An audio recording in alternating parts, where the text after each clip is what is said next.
Black Star Network is here. Hold no punches! I'm real revolutionary right now. Support this man, Black Media. He makes sure that our stories are told. Thank you for being the voice of Black America, Roland. Stay black. I love y'all. All momentum we have now, we have to keep this going. The video looks phenomenal. See, there's a difference between Black Star Network and Black-owned media and something like CNN. You can't be Black-owned media and be scared. It's time to be smart. Bring your eyeballs home. You dig?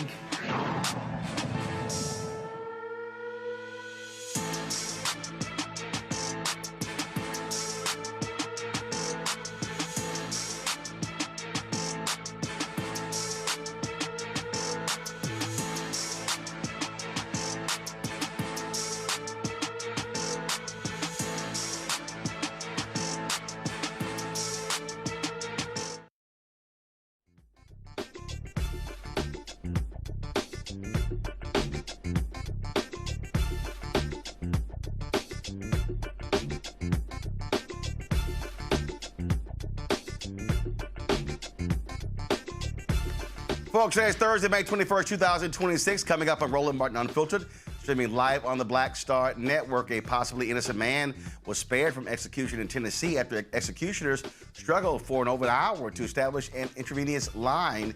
Governor Bill Lee said the state would not attempt to execute Tony Carruthers again for at least a year, allowing his attorneys more time to prove his innocence.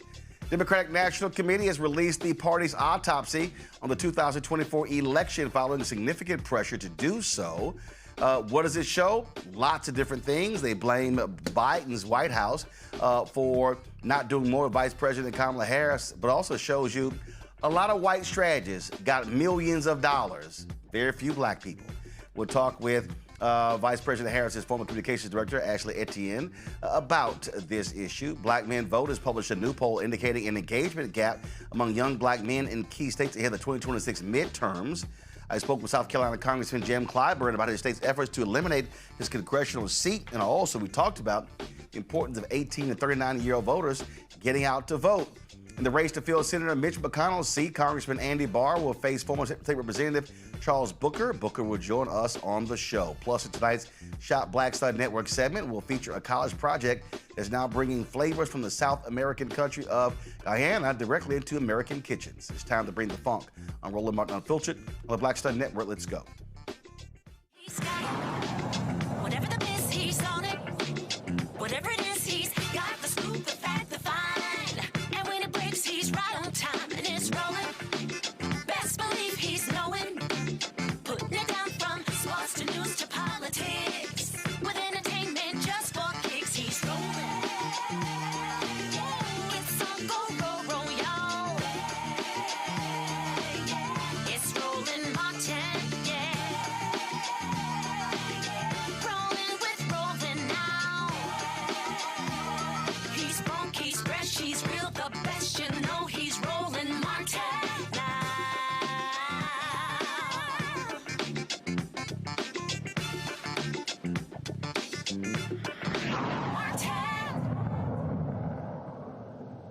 Folks, Democrat National Committee Chair Ken Martin faced tons of pressure to release the autopsy of the 2024 election. He initially said he wasn't going to do it, but they kept saying you must do so.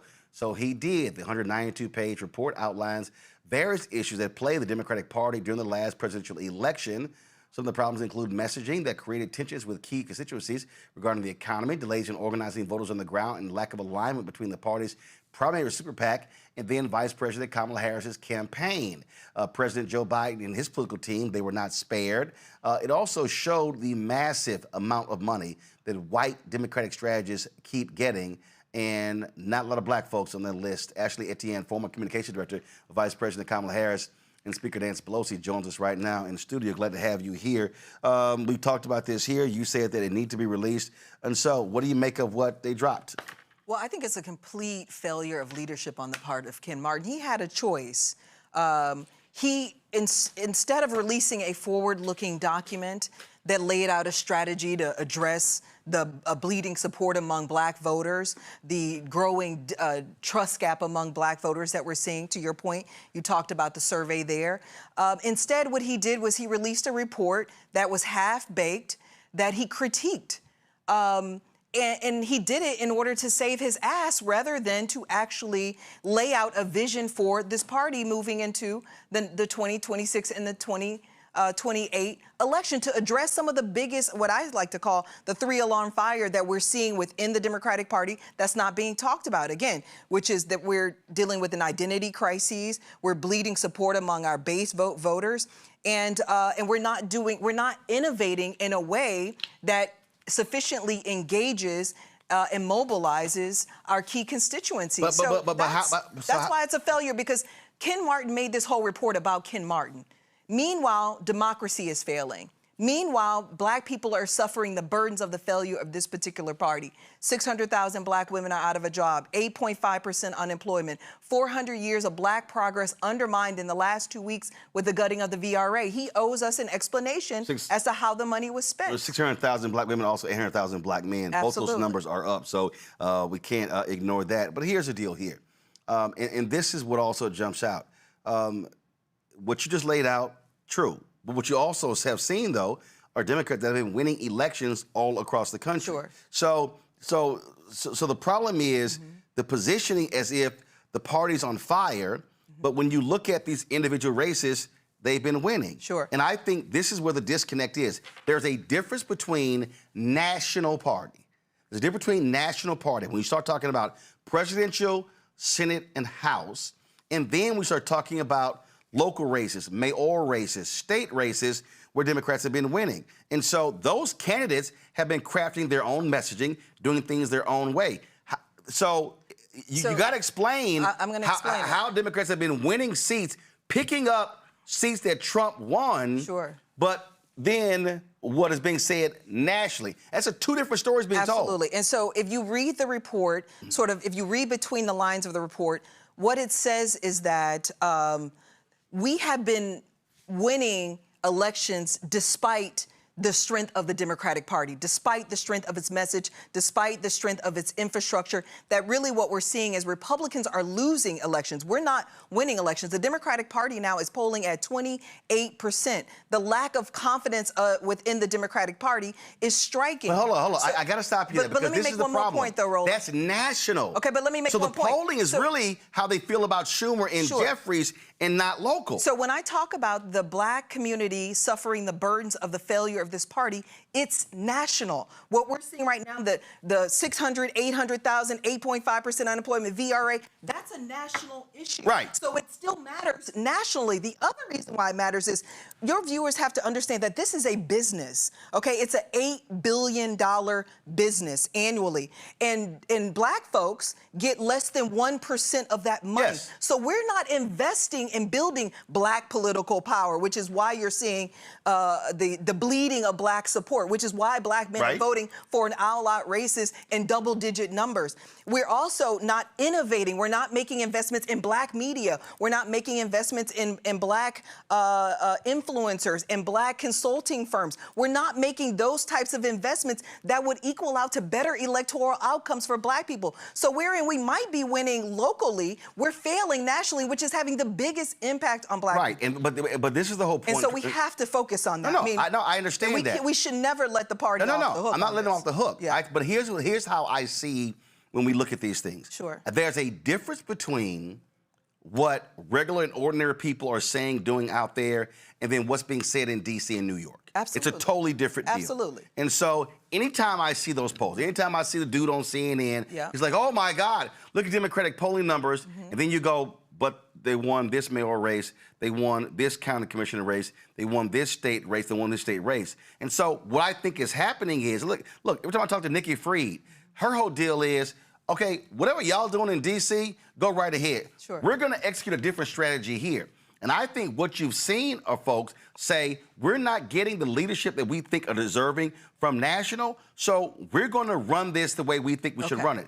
Hold on. So what should be happening, national Democrats should be, I believe, listening more to what is working in different places. The mistake that I keep seeing, if we talk about narrative, they are allowing national media to craft the narrative that Mamdani is the future of the party. And I go, well, he won in New York, but the brother won in Cleveland. Sure. The brother won in Georgia. The brother won in Birmingham. So there were other mayors who were elected beyond him. But national media, cable news shows, and broadcasts craft this whole thing as if, oh, it's all Mamdani. And I'm like, but it's not. And they're like, yeah, but he's the mayor of New York City. I'm like, yeah, but the mayor of Atlanta counts, the mayor of Cleveland counts, the mayor of Birmingham counts. And so I think what we are seeing are grassroots people saying, you know what? We can't wait on y'all anymore. Absolutely. We got to do our own thing. And that's what I think, what I see happening. Okay, so can I just say this, because, you know, I've been doing this for 25 years. What we're seeing as it relates to black people and investments in black people is the same issues on the ground as we're seeing at the national level. Oh, yeah. A disinvestment in taking black voters for granted. Well, you see it right here. This is the numbers. Pull a graphic on my iPad. We see it right here. The racial gap, the racial voting gap, is at its widest in 30 years. Absolutely. So anybody looking at this chart, and I've shown this numerous times, and you see it right here, right there, you see black or white voters, blue or black voters, and you see right there in 2008, 2012, in 2012, black voters voted at a higher rate than white voters. But then when you look at 16, 20, and 24, you see how it drops in 16? Yes. A steep drop. It goes back up in 20. That was largely because of COVID and the expansion of how people access the ballot. And then you see the tremendous drop in 2024. That right there. So for African Americans, for white voters, it is, last election is around 70%. You see right there with black voters, it fell just under 60%. The reality is that gap cannot continue if Democrats can expect to win. And Latino gap is even further lower than ours. They were at about 55% in 2020. They dropped down to 50% in 2024. So can I say there's a direct correlation between where the Democratic Party invests its money? To your point, you made the point about white consultants running away with all the money. There's speculation that decisions were made in the last cycle to line people's pockets rather than win the election. A good example of that. Decisions were made to put money on television, which we know, again...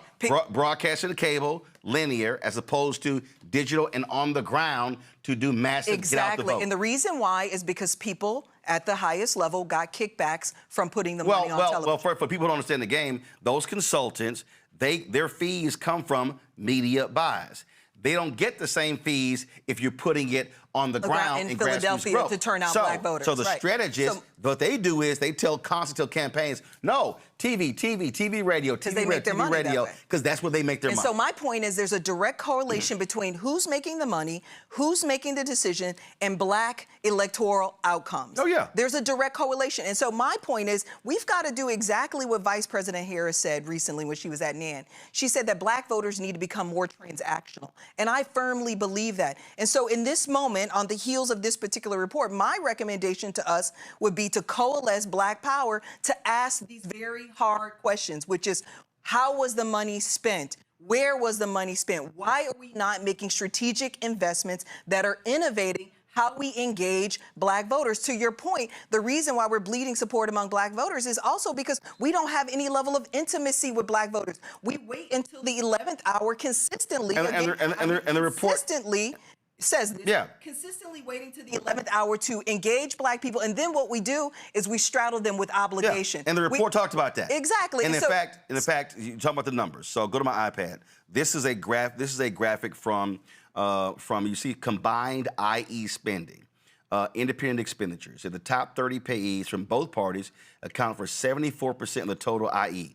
You see right here, Waterfront Strategies, Inc., Democrats, way more. They more than double the nearest Republican group at $861 million.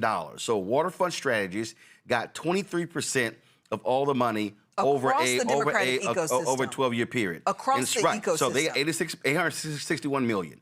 Then you see 4 Republican companies. Then you see Bully Pulpit Interactive, Amplify Media, OTG Strategies. They're next, 85, 78, 71 million.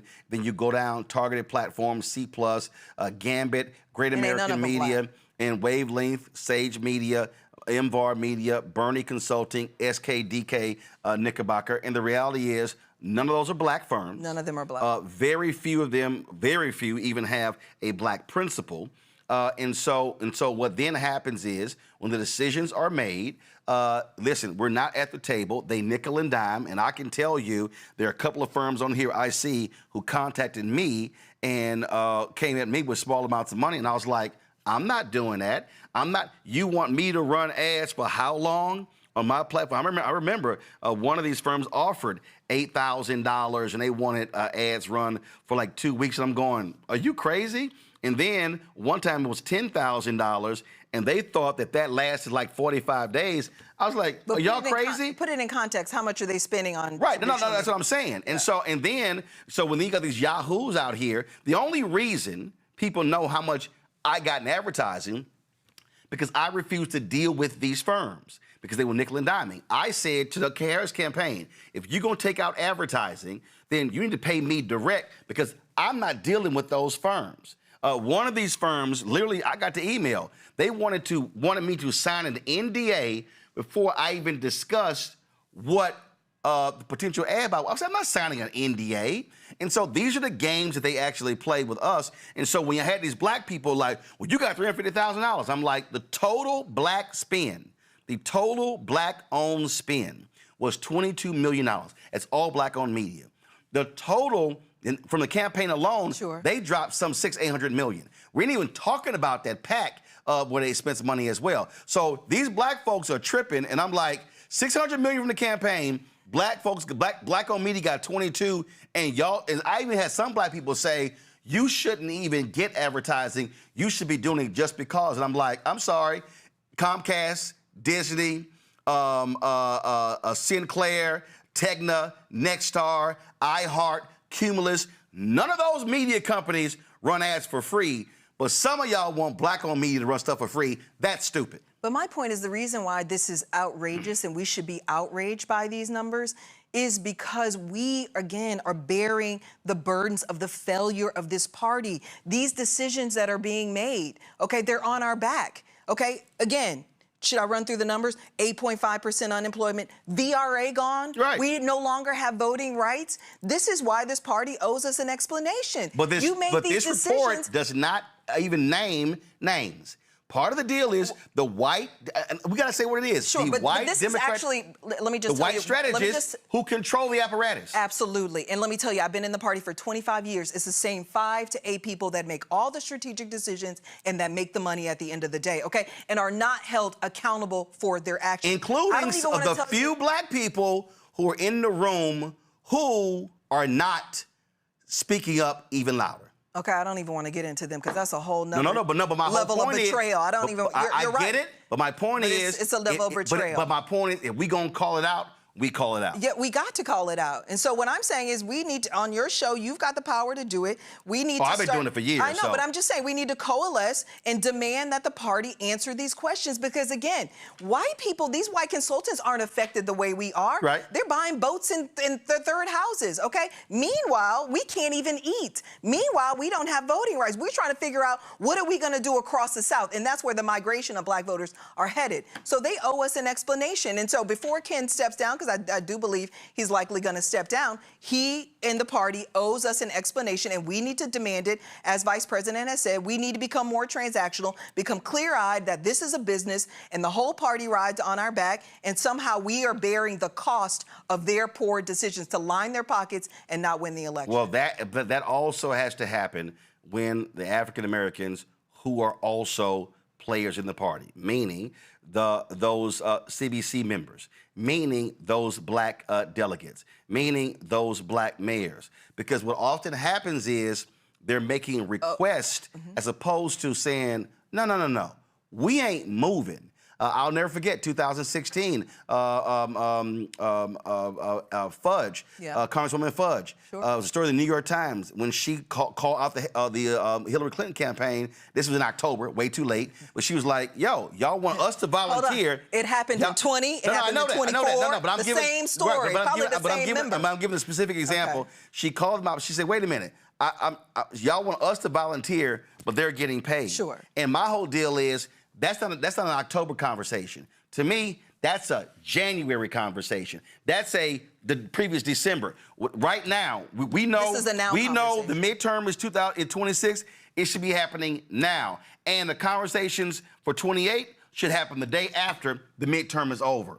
Right. Absolutely. And my point is, I've been in these war rooms. In every cycle, we're begging for money to turn out black voters, specifically black men, 30 days out from an election. And it's stupid. And to your point, everyone who you just named is fully aware of that dynamic. Why is that consistently the dynamic? We have to, somebody has got to explain that to me. Absolutely. As a level of indifference within the party, a level of resentment toward black voters. But the reality is we have the power in the dynamic. You can't win our home state of Texas, Tallarico, I know he's coming on your show tomorrow, without black voters. So the question has to be, this is a now conversation with you right now. What black consultants do you have on? What's the strategy? Same with North Carolina in Cooper. The same with Ossoff in Georgia. Exactly. Same with Sherrod Brown in Ohio. We've got to stand 10 toes down on that. Oh, listen. And I know you do. Listen, I've been saying for the longest that we're operating as sharecroppers, where we're tilling the soil and other folks are reaping the harvest. And for the folks who understand, it is a business. And when I listen to some of these silly Simon Negroes who say, "Oh, you shouldn't be demanding this," I'm like, what are you talking about? The reality is media companies are getting paid. Consulting, polling firms, all of this entire ecosystem. Can I just adjust your talking point there? No, the reality is you need black voters, and you talk directly to black voters, okay? Who knows better how to turn out black voters than black consultants? If black consultants are at the table, you're at the table. So they try to keep all of us at the table so that they can make the money. But again, when they lose the election, who's to blame for it? Right. And we know we ain't even at no Republican table. Absolutely. So that's the case. No. Black Republicans make money now. Let's be clear. Well, again, some. Yes. Because I've had and they're clearly because I've had conversations with them, and trust me, their complaint is very similar. Sure, to ours. but can I say one thing though? They're trending in the right direction among black voters. We're trending in the wrong direction. They're going up. They're double digits every cycle. Yeah, we're going down. That's the problem. Right, and also they're going down double digits because also our share is going down, and so the bottom line is our share has to increase. But again, it comes down to a money game. Intentionality. Yeah, absolutely. Yes, absolutely. You got to go. I do. I know. See you later. I've been trying to close. I'm watching the clock for 2 minutes. I'm like, you got to go to go do another company. Ashley Etienne, we appreciate it. Thanks a lot. Thank you. Go ahead, walk out, go behind. All right. Go behind. Very good. I want to bring in my panel right now, Dr. Greg Carr, Department of Afro-American Studies, Howard University out of D.C., Nicole Robinson, political law attorney and strategist, Cameron Trimble, CEO, Hip Politics Media, and former White House senior advisor. Glad to have all three of you here. Greg, I want to start with you. When we talk about this being a business, I can't tell you how many discussions that I have been in. In fact, just the other day, Teslyn Figaro had posted something on her Instagram page of a video that Isaac Hayes III did, where he played a clip from Jason Lee on Ebro show, talking about lack of investment, and you literally had people, Greg, in the chat saying, "Oh, Roland's a journalist. He shouldn't be getting advertising." Teslyn responds by saying, "What are you talking about? He owns a media company. So you're saying don't get paid for ads?" And these other people were like, "Well, yeah, but he shouldn't do it." And I responded, I said, "Wait a minute. Do y'all even understand how any of this works?" I'm like, "Clearly y'all don't." I'm like, every single newspaper, website, podcast, television, local station, network, radio station, syndicated, all have sales teams, and they all get paid. In fact, every publicly traded company, every single one, when they have their quarterly earnings calls, they say, "Oh, we anticipate in the third and the fourth quarter an 8, 10, 15, 20% increase in revenue due to political ad spending. Every single one. And so I sit here and go, what the hell are y'all talking about? And then people are like, oh, you got $350,000 for ads. Guess what? Comcast got paid for ads. Disney got paid for ads. The entire media ecosystem is built on advertising. And of the $400 billion spent every year on advertising, black-owned media gets 0.5 to 1%. And so I'm like, how can y'all talk about build black-owned businesses, grow black-owned businesses, create more jobs if we get frozen out of the political money? That to me is insane. It is insane, Roland, and it's it's also it's immature. Let me just say this directly, and I've said it before, and you've been talking about this. You're the only person I've ever seen talk about it, quite frankly, in any platform. Let me be very clear. Like I said, I was just down there Monday. All of us who have been to Black Star Network studio understand this, and I think everybody who might be confused about this would understand this immediately. You're 2 blocks from the White House. You do everything in-house. You have a staff. Would you want people to work for free, y'all? $350,000 ain't no money. Got 17 people. 17 people. Come on, man. Come on. And I understand that they give you the second floor there, 2 blocks from the White House for free. So you don't have to wait. Is that? Well, you pay rent, right? Yep. You rent? Yep. Okay. $27,000 a month. Okay. And every piece of equipment you have in there is owned by BSN. So y'all act like Roland Martin got $350,000 and went on vacation. Please understand, we need to stop being a race of children. You understand? Now, because of what's on Mamdani and the people in New York are doing just over the last few months, you got a billionaire like Jeff Bezos screaming bloody murder, act like he care about a school teacher somewhere or a nurse, now saying the bottom half of everybody should pay no taxes.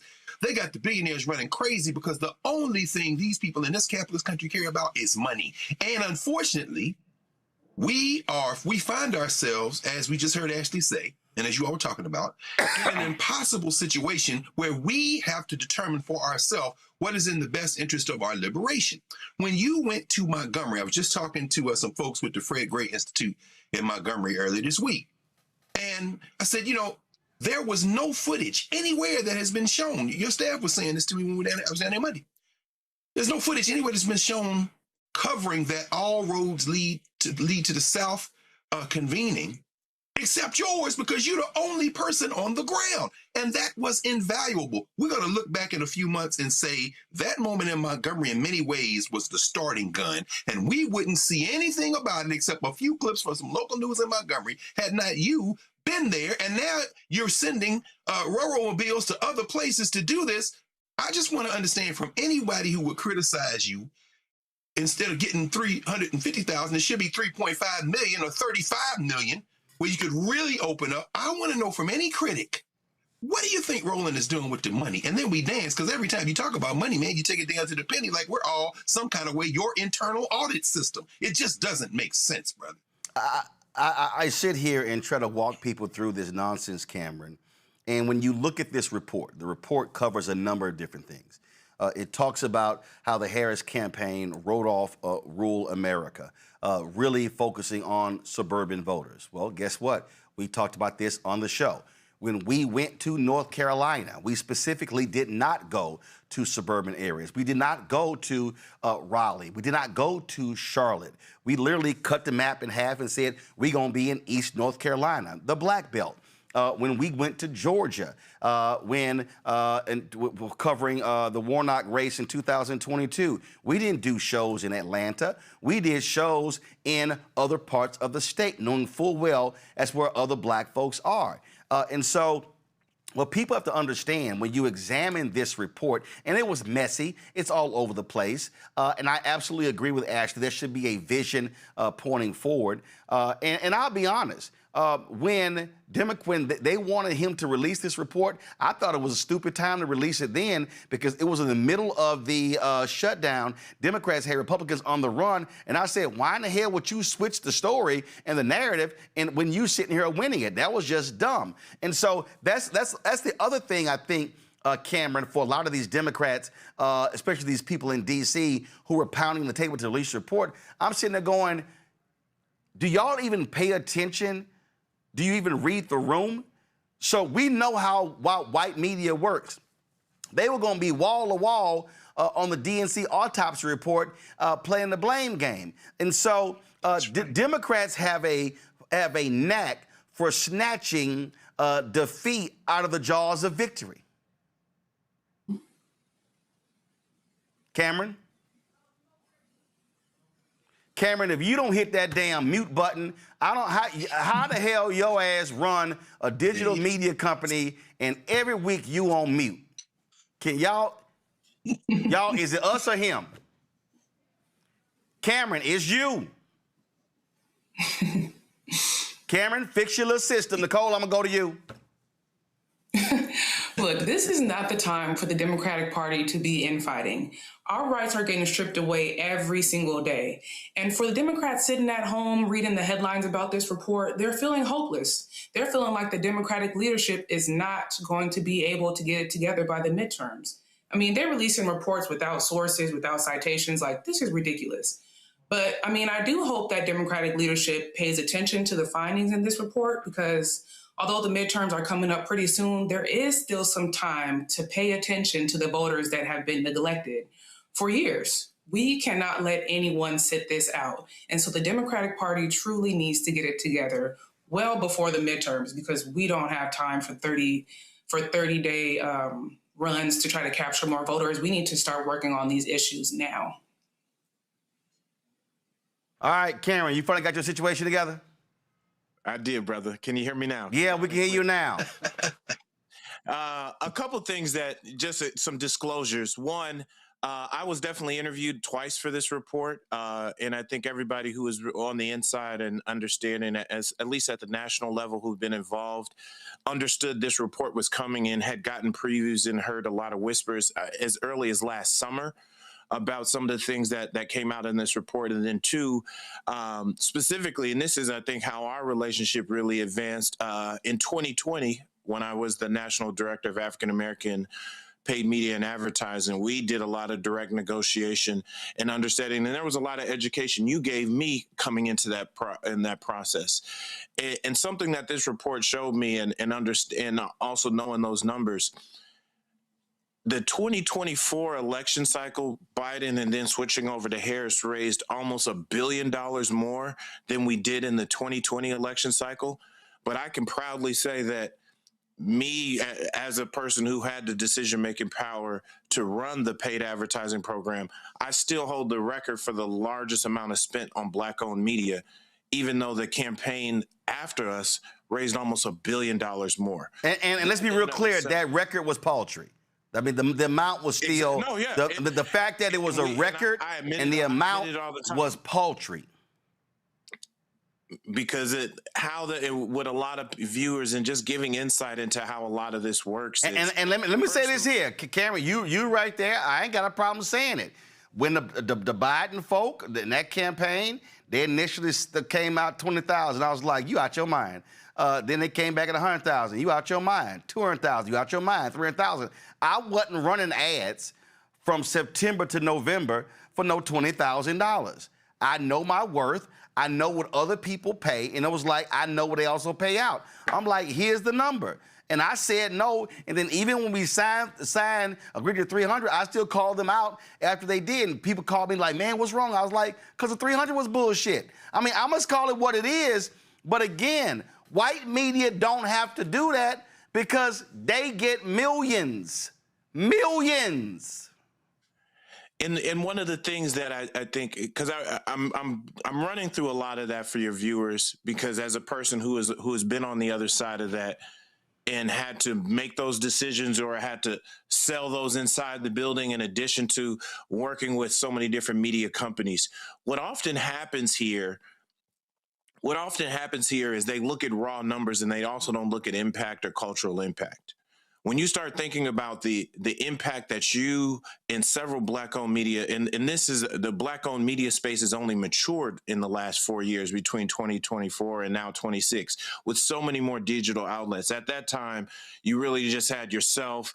You obviously had Urban One, TV One, but then the Shade Room was big, but it was nowhere as near as big as it was now. Hollywood Unlocked and so many of these other places that are social media or digital media first platforms did not exist. We didn't have fast channels that were Black owned to be able to advertise on. So now with so many more sites and with Black folks being spread across so many more places to reach, there is literally just a presidential campaign alone has the opportunity to seed at least 100 Black businesses and be the largest, be their largest advertising boost because they have cultural impact. And that's something that I'll tell a quick story that puts a fine point on this. When I asked my media buyers internally to get me a list of the Black-owned important podcasts in 2020, when I had my first smaller budget media plan, they came back with all these numbers, said, we can't find that many. And they gave me a number. I said, where's the read at? You know, everybody listens to Crystal and on the Read podcast. I'm like, I don't care what the numbers say. I know this is one of the most culturally impactful podcasts. That was back then. And those are the kind of things they're making these decisions programmatically or based on some spreadsheets and numbers and not understanding both the numbers and the cultural impact that happened. Well, first of all, let's be clear. When we say they, we're talking largely young, white political operatives who have no idea of what happens in Black America. None, zero, exactly. I'm gonna come back to this conversation, but I do want to bring in Kentucky State Representative Charles Booker. I want to bring him in right now. He, of course, won the Democratic nominee. He's running for United States Senate there in Kentucky. And I want to get your thoughts on this as well, because the reality is, as a Black candidate, you also deal with this in terms of how the national party then tells you, oh, no. This is who's going to be your campaign manager, your communications director, your pollster. You have to use these people. And you're probably sitting here going, ain't none of those folks from Kentucky. They don't know this state. They don't know the media markets. And I've seen this. I've seen this happen with other Black candidates, Val Deming in Florida. I've seen this happen with Sherry Beasley in North Carolina. I can go on and on and on. And this is the problem with the entire ecosystem. And what they really want to do, and you can speak to this, and I just know this for a fact, what they really want to say is, hey, listen here, Booker, go on over there and you just campaign. We got this. We are running the campaign. You're the face of it, but we're running this. That's really how these things work. Well, first of all, it's an honor to be with you, brother. I appreciate your voice, and you're so right. You're having a conversation about how do we tell the story that actually changes things and empowers our community, which will uplift everyone. And as a Black candidate running for U.S. Senate in Kentucky, we fall in all the blind spots. We are often told that we perform, we turn out, we do the work, but our voices, our brilliance is exploited or is diminished. And a lot of people are frustrated with this status quo. And that's why this campaign is so important, because we're building it in spite of the big consultants or the dynamics that would say campaigns like this, candidates like me, should not lead, should not be at the forefront. But if you're lifting up the voices of regular people, if you're speaking to the needs people face, you're going to find a coalition ready to get behind you. And we've proven it. So you're exactly right. We have to uplift the platforms that tell the story. We have to uplift the candidates that tell the story. And we have to build the coalitions that will ensure that our businesses thrive, our communities thrive. And that requires a U.S. Senate that will actually work for us. Because, of course, we've had Mitch McConnell my entire life, and he's just sold us out over and over again. We're tired of all of that, and I appreciate you helping to shine the light. And the thing here is, again, we're talking about how do you win. I mean, the reality is you have to look at and study the map. And when we talk about you running in Kentucky, and I say this all the time to a lot of people, you in Kentucky, you cannot run the same as somebody in Georgia. You can't run the same as somebody in Pennsylvania. When you run statewide, it's different than when you're running for a congressional race. And people really confuse this because you are appealing to different constituencies that at the end of the day, your job is to get one more vote than your opponent. That's exactly right. There is no one set playbook for how you win. This is about building relationships, and that requires trust. It requires consistency. It requires showing up over and over again. It requires listening. It requires delivering results. And that's what I've done for years. The reason that I've won this primary with the margin that I've had, and the reason that I've been in a statistical tie with Republicans this entire time, although they have outspent my campaign, is because I've earned trust. And that's what's important in our politics right now. We have to get back to building community, which means showing up on the ground, speaking to issues, not about partisan division, because whether you're Democrat, Republican, Independent, we're all getting screwed. And we need the type of leadership that understands our struggles, that can speak to our needs.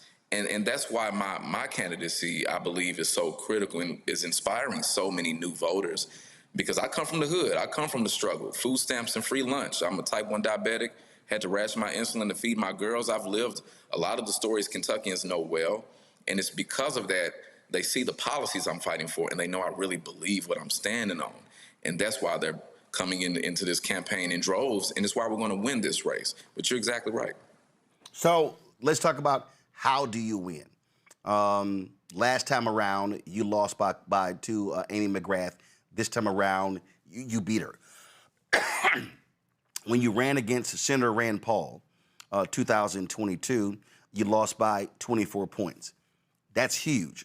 What have you learned, and what do you see as the path to victory? And the reality is, listen, black numbers are not big in Kentucky. So you're going to have to convince a lot of white voters to vote for you. What is your messaging to them? What is your strategies to reach them? Because the reality is the reality. Many white voters in red states who are poor often vote against their own economic interest. I remember stories from 2016 and 2020.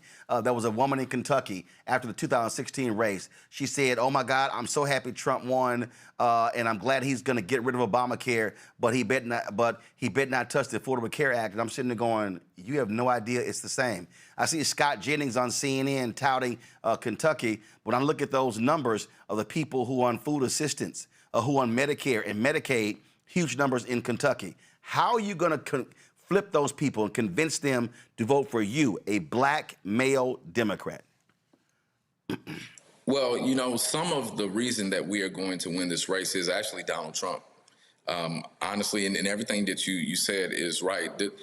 This has been a work in progress. I've told folks this is like Rocky III for me. We've been laying foundation. We've been building relationships. We've introduced a new concept of politics because Mitch McConnell was elected when I was 2 weeks old. So we've had a status quo that has really screwed us over my entire life.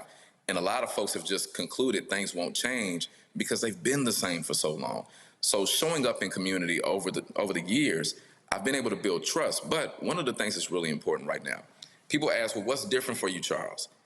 My message is the same. That's the power of this campaign. What's different is everything else around us. Every single cut that Trump has made, every decision that he's made that has hurt farmers, that is hurting those factory workers, that's hurting our veterans, that's hurting people that are trying to get health care, we're being hit hard in Kentucky. And they know it's not Joe Biden. They know it's not Barack Obama. They see Donald Trump, and they realize that he's trying to protect the Epstein files instead of protecting their children. And so when you see these No Kings demonstrations around Kentucky and around the country, but especially here, it's not just Democrats that are out there. These are lifelong Republicans. There's a reason that people have been taking up their Trump signs and putting down Booker signs because they're so fed up with the status quo. They thought Trump was going to drain the swamp. Now, a lot of us understand through the lens of race and history that he was BSing. But we know the truth. A lot of folks now are realizing it as well, and they're saying, well, what do we do? And they're seeing my campaign as an answer because I'm not just here to tear down Donald Trump. We can spend all day, all year, years tearing him down. We need to hold him accountable, but we also need a vision to deliver for us. And that's why organized labor is behind me. That's why grassroots organizations are behind me. So what's different now is this is an open seat. This isn't an incumbent. Mitch McConnell's leaving, thank goodness. And now we have the chance to really lean in at a time when people are hurting, now more than ever, to shine the light on what's possible. And it's inspiring hope. And man, I'm proud to tell this story because I know this is a story the country needs to see. And I'm asking everyone to go to charlesbooker.org and help us do this. This is funded by the people. It's built by the people. It's a testament to the people. And it's exactly why we're going to win. We're going to need, you're going to need lots of money. And what often happens is national donors, they go, is that winnable? And we talk about the map, and this is the conversations that I've heard. I've heard Georgia's a priority, North Carolina's a priority, Ohio's a priority, Maine is a priority. And then the next tier, they say Iowa, Alaska. Then it's like, well, Texas, Florida, Kentucky, they pretty much, okay, we're going to lose those. So how do you convince national donors, big money donors, but even also small donors, that Kentucky is actually winnable? Because they look at Amy McGrath, veteran, pilot, all this sort of stuff. She ran against McConnell. She raised an insane amount of money and got crushed by him last time. Well, it's twofold. One, I understand the cynicism. I'm a lifelong Kentuckian, and I understand that in a lot of conversations, we're not even at the table. So I get it. But what my ask is, if we're seeing what's happening in this country and we're seeing what's happening globally, we have to compete everywhere. And we're making the case easy because we've built the infrastructure. We have mobilized new voters. We've been training people for years. My organization, Hood to the Holler, has been helping to empower folks who got their rights restored so that they can engage the democratic process. We're expanding the map. And in 22, when I was the nominee for Senate, a lot of people reflect on that. Yes, we did not win at the ballot box, but we outperformed Amy McGrath's campaign, which was one of the most well-funded Senate campaigns in history, with about $6.7 million. So we showed what can happen if you engage people, even when we didn't have the money. And now with this being an open seat, knowing that we need to flip the Senate, if we do the math, we flip Kentucky, we flip the Senate. So we have a state that is being crushed by Trump. People are fed up. They're mobilizing with my campaign. We have the infrastructure to lead them to the ballot box. Now we just need a little bit of investment. We're showing what we can do a lot with a little. And so I'm asking folks to take a chance anyway, because what we see from Trump is that there is no bottom and that they're not going to stop because it's the right thing to do. The gutting of the Voting Rights Act, that's brought to you by Mitch McConnell. Donald Trump is brought to you by Mitch McConnell. So if you don't think Kentucky is important, remember what Kentucky has led to with Mitch McConnell 4 years. Give me the chance to help clean up this mess, because if we flip Kentucky, we flip the U.S. Senate, and we're ready to do it. Indeed, indeed. Charles Booker, certainly good luck. Again, where can people get more information regarding your campaign? Go to charlesbooker.org. Thank you for your investment. All right. I appreciate it, man. Thanks a lot. Always, brother. Going back to my panel, I want to talk about this race and, again, continue our discussion regarding the DNC autopsy. One of the things that the autopsy report talked about is how the Biden political arm, the Biden White House, the political arm, commissioned polling to figure out how Dr. Jill Biden could be helpful to Joe Biden. But they never did anything like that for Vice President Kamala Harris. What's crazy to me, Nicole, is that the report lays out how they basically marginalized her. We talked about that in real time. We talked about the infighting and many of those derogatory stories that were coming out regarding Vice President Kamala Harris were actually coming from the West Wing, and some say from the East Wing as well. And so, this report, takes some shots at Biden. It takes some shots at Harris with her campaign. But it's also crazy. How do you have an autopsy, 192 pages, and you literally don't even mention Israel and Gaza as being a major issue of why they lost? That, to me, is just dumb. There are so many things to unpack with this report. One thing that Democrats forget about is that Americans do care about international policy, because this is where our tax dollars are going. So for them to ignore the Israel and Palestine conflict was a clear misunderstanding of what Democrats actually care about. But back to Kamala Harris. For the whole Biden administration, Democrats were wondering where she was. We wanted to see her uplifted. We wanted to see her speaking more. But instead, she was kept in the shadows.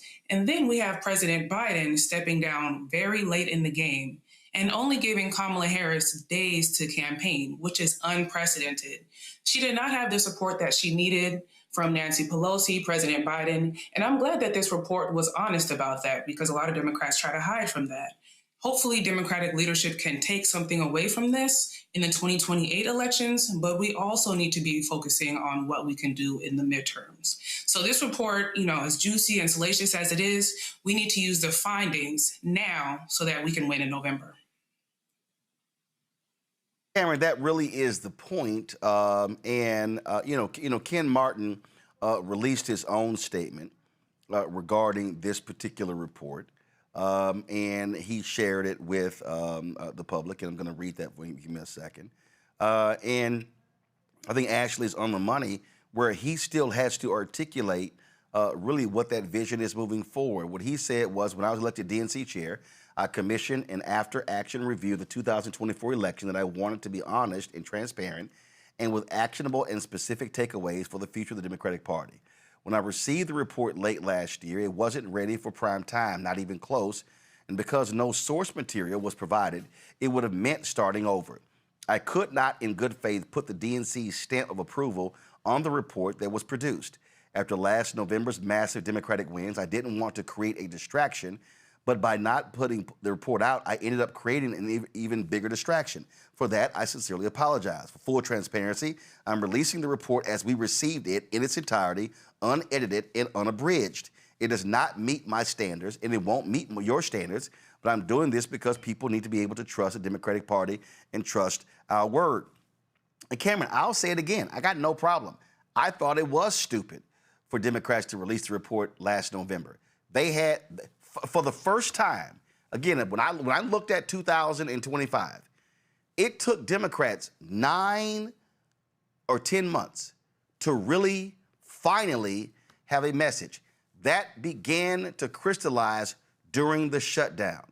It would have been stupid in the middle of a shutdown when they actually, when we look at the polling data, when they put Donald Trump on the ropes and Republicans to release a report. So now you're changing the story. That would have been dumb. Again, that was in November. But you've had the folks at Positive America and others who were pounding on Martin, release it. Then he finally does. And so, okay, fine. And then when you look at the report, I mean, he's absolutely right. When you actually look at the report, it's pretty incredible what happens. I mean, this is literally the disclaimer at the top. This document reflects the views of the author, not the DNC. The DNC was not provided with the underlying sourcing, interviews, or supporting data for many of the assertions contained herein and therefore cannot independently verify the claims presented. And then when you go through it, it's a lot of stuff, a leadership message, boom, that's missing. And then there's no executive summary. So it's a whole lot. And so it's like, hey, man, here, just take this thing and let's get on the way with it. Yeah, I think two things. One, this report needed to happen, and in the spirit of what we got to flash back almost 2 years now in 2024, coming off of that devastating loss of Kamala Harris and so many other losses in losing the House and so many other losses.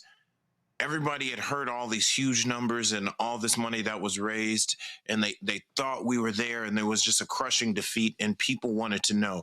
But a point you made earlier, the D.C. Democrats, which I definitely have to stake claim to being here in the district often, but the DC, there was a disconnect between the DC and the national party and what people were feeling in the states and their local parties throughout. And everybody wanted some accountability to be held. Like, how did we lose this, considering all the negativity, considering what Trump was running against? Trump had been impeached. Trump was a 30+ time felon, like all these different things. And we could not believe it. So if you were running for the chair of the Democratic Party at the time, having an autopsy and holding people accountable on how that money was spent and how those resources and decisions were made was a critical point in order for Ken Martin to even be able to win. So that was a promise he and other candidates were making in 24. Fast forward to when this report was ready to be released, you're right, it should not have stopped the momentum of the shutdown. But it still did need to be released. There was probably no ideal time. If anything, they should have did it in January, February, and gone ahead and got it out and let it be said. So we had enough time to have a vision forward. But now what this does, and I think what is going to get buried in this is that now Democratic voters around the country don't know what to believe. Because all they're doing is saying, hey, this report, we can't verify. Well, what can you verify? What did happen? And what is happening? What is going to happen? What investments are you going to make? What did you learn from 2024 that you're going to apply, not in 28, but this year? Because stuff is happening falling around now. And we're scared that we're not even going to have a free and fair election. So I think this is a time where I'm glad this is out. I do think we should move on past some of this, but we do need to take some learnings in terms of, hey, we need to invest in all 50 states. We need to invest in rural communities as much as we need to do in cities. We need to invest in Black-owned media and Latino-owned media and Asian-owned media. We need to invest in the people who actually prop this party and keep this party up. We need to get out and knock doors now. We don't need to just spend money on traditional TV. There are so many different tactics and ways to reach people, not just through media, but also through digital organizing, relational organizing, real time. And we need to do it now and at the highest level. And you need to communicate a vision on how we are going to stop being gunned down in the streets, and how we can make sure that every single person who wants to exercise their right to vote, whether it's through early vote, whether it's through the mail-in ballot, or whether it's walking in the polls on an election day and not having to fear ICE stopping them or snatching them off of the street, those are the things we need to be focusing on and learning from that, as opposed to dropping an unabridged report and then still giving us no direction and no answers. But one of the things that really jumps out at me on this, Greg, is this. And it's just being very honest. And folk talk about Israel and Gaza, obviously what took place on October 7th, 2023, played a huge part in this. But you also got to go back before that. The reality is, the moment that Joe Biden was sworn in as president, folk complained about him being too old. That was consistent. And his team, his White House team, did not help matters by essentially shielding him and hiding him. Interviews, news conferences, things along those lines. And so that thing got exacerbated. You just can't, I'm sitting here, and I'm not sure if let me just see if this is working properly. So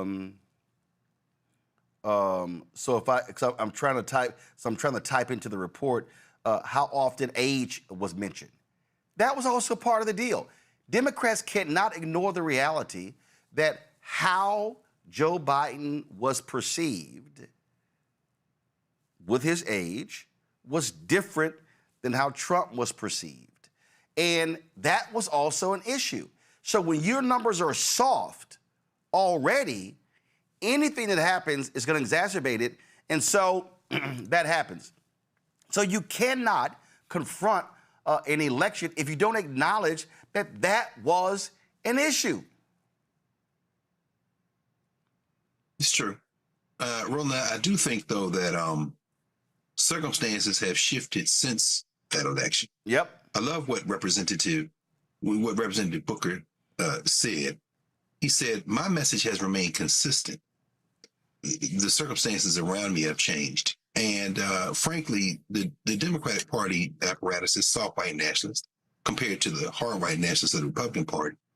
And I understand people who work inside that system, who fight against it, who go along with it. All of that to me is increasingly irrelevant. We see this. AIPAC, for example, poured millions into getting Thomas Massey out the paint while people are talking about defying Trump. No, they flooded the zone with money to get Massey out. But that old trick doesn't work anymore with human beings. And by that, I mean, I'm not talking about white nationalists in the Republican Party who celebrated the primaries Tuesday night. I mean the general elections. What do I mean by that? Yes, what happened in October, that was terrible. But Bibi, the international killer, is the head of a pariah state now. Circumstances have changed. AIPAC doesn't have that kind of muscle anymore. Ask Annalisa Mejia in Jersey. I was in Jersey last Thursday night at Essex County Community College there. Africana Institute celebrated 25 years. And all the viewers of Black Star Network told me to come back and tell you how much they support and they're with you and they donate and they had to bring the Funk Fan Club.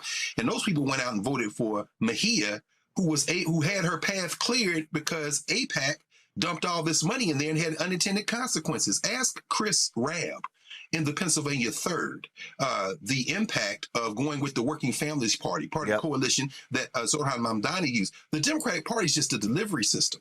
And Booker is on that same thing. His integrity in saying, I'm not taking PAC money, we're going to get lobbyists out of Congress. That message is hitting different. So I think that what we're faced with now, yes, the Democratic Party, sure, it's inside baseball. The money issue is clearly an issue with advertising. But guess what? The Democratic Party is increasingly looking like a delivery system. And what I mean is there was a sister there as I was watching the coverage as you were covering from Montgomery. There were some sisters who came down from Tennessee. They had red Tams on, remind me of the economic freedom fighters out of South Africa. And this one young lady was like, I don't give a damn about no gerrymander. I don't care about, and then when Latasha in the interview with you said, this ain't about citizenship. This is about building a different kind of society. Guess what? About the Democratic Party, and we never have. What we care about is our self-determination and our liberation struggle. And if we need to use you as a delivery system, we will. You need to certainly redistribute that money. But if you smart-ass white boys think we're going to somehow be beholden to whatever your political philosophy is, I think Booker can win in Kentucky, but it's going to be based on organizing and people. I think that as we saw in Pennsylvania with Bob Brooks in the Pennsylvania 7th, I think the thing now is trending toward running away from both parties, but using them as a delivery system. We've seen it with the Tea Party. We've seen it with the MAGA movement in the white nationalist side. And I think we're increasingly beginning to see it in the Democratic side with people who say, we'll just use you to get on the ballot, but we're not listening to none of y'all. And what you just nailed is what I am consistently saying. When I listen to these loudmouth yahoos who love to say, oh, you're a shield, that's the end, oh, you're just speaking for Democrats. As you said, it's a delivery system.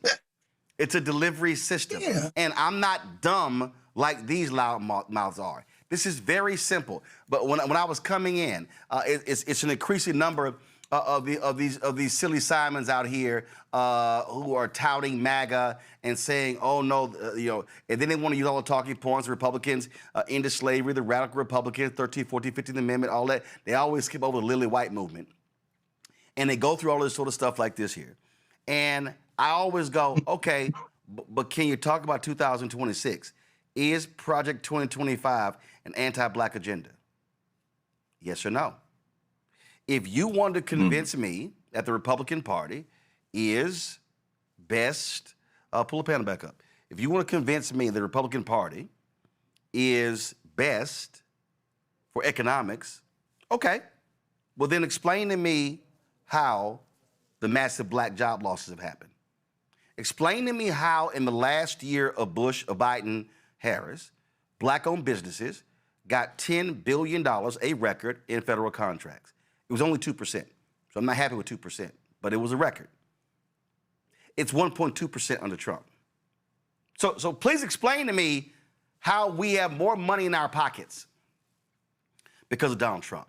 I showed yesterday Trump's platinum plan, that tinfoil plan. I showed yesterday how he has diversity training for cops in his platinum plan. That was in 2020. Can y'all tell me what happened when it came to diversity when he went back in January 2025? I showed in the platinum plan how he touted doing things for Black farmers. Can you tell me, all y'all Negro Black conservatives, especially y'all Black men, how he won't even have John Boyd at the meeting?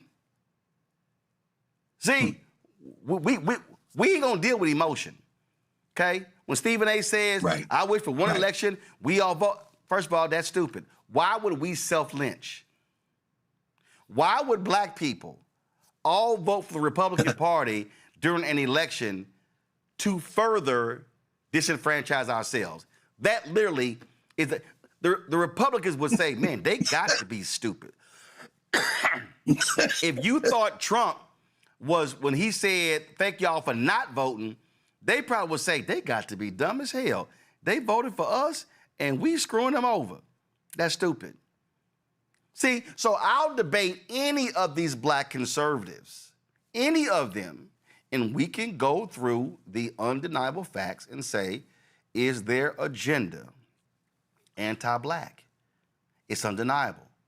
So if the Republican Party's agenda is anti-black, and I only got two choices, well, then who do you think I'm going to vote for? Which now means that if I vote for Democrats, as Greg said, that's the delivery system, I now, after the election, have to continue to apply pressure to make sure you do it. That's right. I'm just going to use what Republicans did. Right. Guess what? The Republican base even pissed off Trump when they demanded release the Epstein files. Why? Because Republican candidates ran on it. Let me say it again, y'all. That's right. The Republican base lit his ass up. Why is Donald Trump right now, why are his numbers so low? Because the Republican base said, we believe you when you said you were against wars. And now your ass do what you did to Venezuela and what you did to Iran, and you're threatening to overthrow in Cuba. That's also why his numbers are there. So he's actually facing criticism from his base. And let me be perfectly clear. And see, this is where Democrats always mistake. The Republicans will be pissed off with him, but they're not going to sit elections out. Right. Because what they'll say is, you're pissing me off right now, but we still want power. So if we keep you in power, then we're going to pound on you for 2 more years to get us what we want. The mistake that we make, meaning black people, and the mistake that progressive whites make is we go, I ain't voting. Thus, guaranteeing they're going to win. That's right. The only reason they keep winning is because they're winning with fewer votes. So we actually help their agenda when we check out of a process. It is a delivery system. And you've got to be stuck on stupid to not understand that when it comes to a delivery system, the job is, how do I take advantage of the delivery system? And checking out is not the answer. Gonna go to a break. We come back, we're gonna talk about a new poll that breaks down how black men, especially young black men, feel when it comes to voting. We'll do that next. Don't forget, support the work that we do. Join our Bring the Funk fan club. If you want to contribute, please do so via Cash App. Use the Stripe QR code. You see it right here. If you're listening, go to blackstarnetwork.com. Text in money order, make it payable to Roland Martin Unfiltered. P.O. Box 57196, Washington, D.C. 2003 70196. PayPal's R Martin Unfiltered, Venmo RM Unfiltered, Zelle. Roland at RolandSMartin.com. Roland at RolandMartinUnfiltered.com. All right, folks, let me be real with y'all. If you are on Medicare or about to be, the system is not set up to work for you. Too much fine print, too many plans, and too many people making money off of your confusion. And look, kill the music. And look, we're used to this. We're no strangers to systems that don't have our best interests at heart. But we don't have to accept it when it comes to Medicare. That's why I'm telling you about Chapter. Their advisors are independent and honest. In fact, they're the only Medicare advisors that compare every plan nationwide. And they're focused on one thing, what actually works for you. If there's a better plan out there, well, they'll find it. If you're already in the right one, they'll tell you that too. No games. Just last year, People who switched with Chapter saved on average $1,100. Folks, it takes just 20 minutes with a real person. It's completely free. So do me a favor, give Chapter a call at 724-264-8281. 724-264-8281. I announced this yesterday. My parents, they called and told me, hey, they're already going to be using Chapter. No lie. They sent me a text. And so this is about achieving savings for our people. A lot of you are 50 plus. And so if you have parents and grandparents, or if yourself, if you're impacted by what I'm talking about, I want y'all to give Chapter a call at 724-264-8281 and connect with someone you can trust. I'll be right back. They've been trying to erase black political power since Reconstruction. Now the Supreme Court is helping them finish the job. First came Shelby County versus Holder in 2013, the ruling that gutted the Voting Rights Act. Then came Brnovich in 2021, another ruling, another piece torn away. Now comes Calais, the case civil rights leaders warned could cripple the last major federal protection against racial vote dilution, and within days, Tennessee eliminated its only majority black congressional district. Louisiana, South Carolina, Alabama. The same strategy is spreading across the South. The old Jim Crow used poll taxes and literacy tests. The new Jim Crow uses gerrymandered maps, voter roll purges, polling place closures, and court rulings that make black communities politically invisible. 1965 was Freedom Summer. This is Freedom Summer 2.0, because they are still trying to erase black political power, and we will not bow.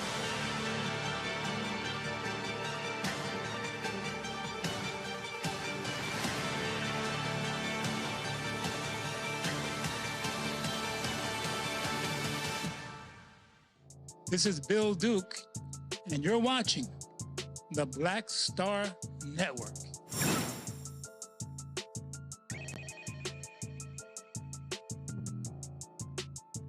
Folks, Black Men Vote released a new poll highlighting an engagement gap among young black men in key states as we approach the 2026 midterms. The research from Hit Strategies, based in D.C. by my man Terrence Woodbury, conducted a multi-state survey showing that while most black male voters understand the importance of voting, many are still undecided about participating in this year's elections.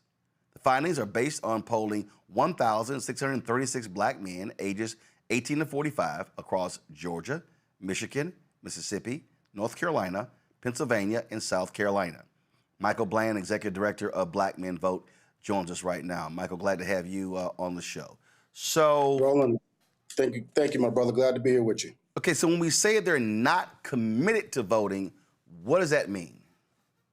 Look, I think it's what we all know, Roland. Bottom line is we have to give them a reason to vote. And when I say they, Democrats don't have an economic message. We don't have a message for them to vote.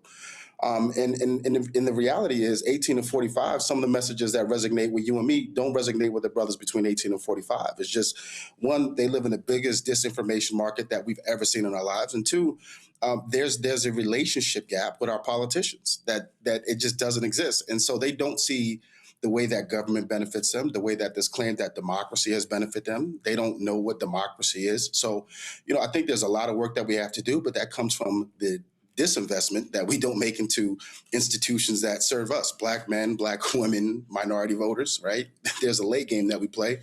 And that's where, that's where we're getting caught with our hands, or excuse me, our tail between our legs. So you and I saw you, we were in Montgomery. Yeah, it was good. We had a good time. And I'm downstairs, I'm trying to check in. A brother behind the counter, black man, Alabama State student, sports marketing major. And one, he had no idea who I was, and that's fine. I never assume anybody know who I am. I always introduce myself. But as we got to talking, he wasn't even aware, not only of the show, he wasn't aware of the march that was happening literally 2 blocks from where he worked. And as I kept talking to him, he kept saying, a lot of students at Alabama State don't know. When I mentioned that I was on the campus last year, he said, man, a lot of times we have no idea who comes on campus. And he was sharing right there how a lot of them are simply not engaged. They don't watch the news. I began to ask him, where did you get your information from? He mentioned TikTok. He mentioned Instagram. Go to my iPad. Y'all laid out that YouTube, that first of all, half of young men are active news consumers. Just 6% avoid news. But you say that your poll, YouTube was a dominant civic information channel. 90% use YouTube at least multiple times a week, and a majority identify YouTube as a place they go for breaking political news. Now, the reason I understand that, because when we talk about black men, if I pull the dashboard right now and look at my analytics, and I click audience, give me 1 second. In the last 28 days of this show, our audience, male, is 57.6%, female is 42.2%. And I know when I get stopped, brothers are stopping me all around the country. Man, I love the show. I love the content. So this idea that they're not news consumers, as your poll lays out, is simply not true. That's right. And listen, Roland, it was shocking to me that that's where they land for their media, right? That's where they land for the news was YouTube. It was very shocking to me. And I tell you, one of my proudest things, or probably the thing I'm most proud of is being a dad. Being a girl dad at that. And so oftentimes I have these conversations with my girls, where do you get your news from? Where do you get your music from? Where do you find new music? I struggle trying to find new music. And then learning that YouTube really is that outlet. I don't know if it's as much as they're not information taking as we do. I think they're consumed with so much, and that what's important to us is relatively not important to them. And that's why I think the dynamics, when we think about, I heard you talk about the autopsy, but what was important about this research is when we talk about black men and precision, tactical, scientific data and how we reach black men, that's why we had to do this research, because a lot of times we were just assuming that they were getting their news from X, or that they were listening to X platform. And so I'm happy that, happy to work with Terrence Woodbury and his phenomenal team at Hit Strategies. But more importantly, I thought it was, really advantageous for me as the executive director to say, hey, let's really, unlock this thing with a scalpel and find out where our brothers are getting their information from. And moreover, that media market, the last persuadable base that's left in this country, which is 18 to 45-year-old black men. Where are they getting their news from? Because we also know they are the biggest consumers of disinformation. So there's a lot of work we got to do, and there was a lot of work in trying to unlock that.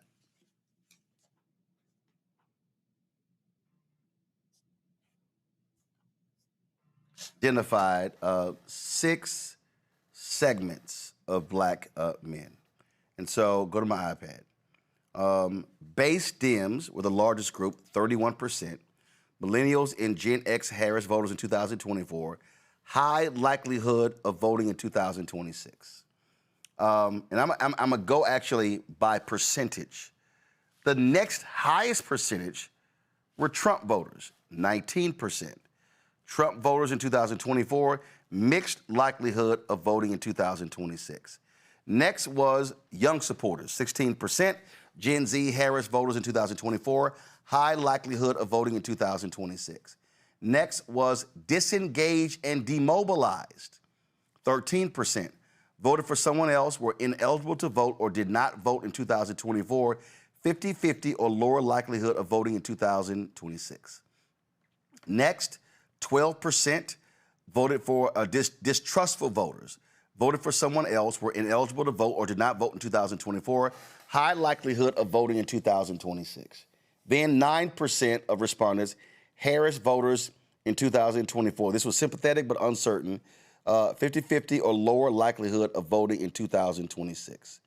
When you saw that, what jumped out at you? I got to raise more money. I have to raise more money. And the reason why I say that, it is segmented out so much, and we wanted that. To me, what really jumped out to me was there are massive gaps, but there are ways that we can fill the gaps. And one of the things that we know, to be true is this notion of whether they're informed or uninformed. I think the message that resounds the most, and this even goes from the town halls that we were doing in 2025, is that black men, younger black men in particular, feel that folks are just talking at them, and they're not giving them a reason not to vote. When you look at the Trump voter or the young Trump voter, it wasn't surprising to me. As you know, Roland, I was part of the Harris campaign. And so, when we saw this late invitation, we saw this late surge of, black men may go this way or they may go this way or that way. But it wasn't surprising for me to see that they voted for Trump, because to them, what they see in Trump is economic prosperity. And they don't see that. What they see in the Democratic Party is living in the land of about to do. We'll almost get there. It takes time. And for them, when they're looking at their pockets, particularly now, and that's why I think we're going to see this, we'll continue to see the shift, back to, because we know them to be center left, we'll continue to see the shift for them moving over. But what we know is that what is going to matter most is the economic message. And so clearly the economic message from Trump resonated more than it did from the Harris campaign. But here's what's interesting, and this is, I think, part of the Democrats' problem. Trump was lying about economics. The reality is numbers don't lie. The last 5 Republican presidents put us in a recession. Absolutely right. There's been more job growth in America under Democratic presidents, Carter, Clinton, Obama, Biden, than Republican presidents. I mean, the numbers are stark. But Republicans have successfully created the illusion that they are fantastic for the economy. And I think that's because what Republicans do, they tout tax cuts for corporations and businesses as economic progress, when we know that only impacts the top 1%. And so what I've always said, what Democrats got to figure out is, how in the hell do you lose an economic argument when the data is actually with you? And so also I believe, and I've been saying this for the longest, and we discussed it earlier with this autopsy report with Ashley, and that is this here.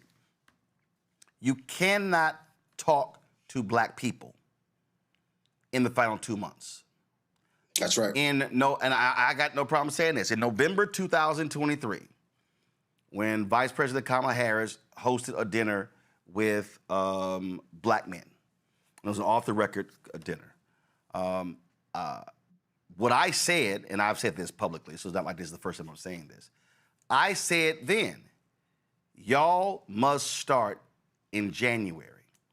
And how I broke up the year, I said January to July must be engage, enlighten, educate, and informed. I said in every one of these battleground states, in every single city, every single week, there has to be civic education discussions, teachings, whatever, walking people through what you did, what you accomplished, and then what you want to do.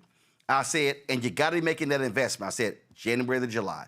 Your convention is in August. And then you shift to a different strategy.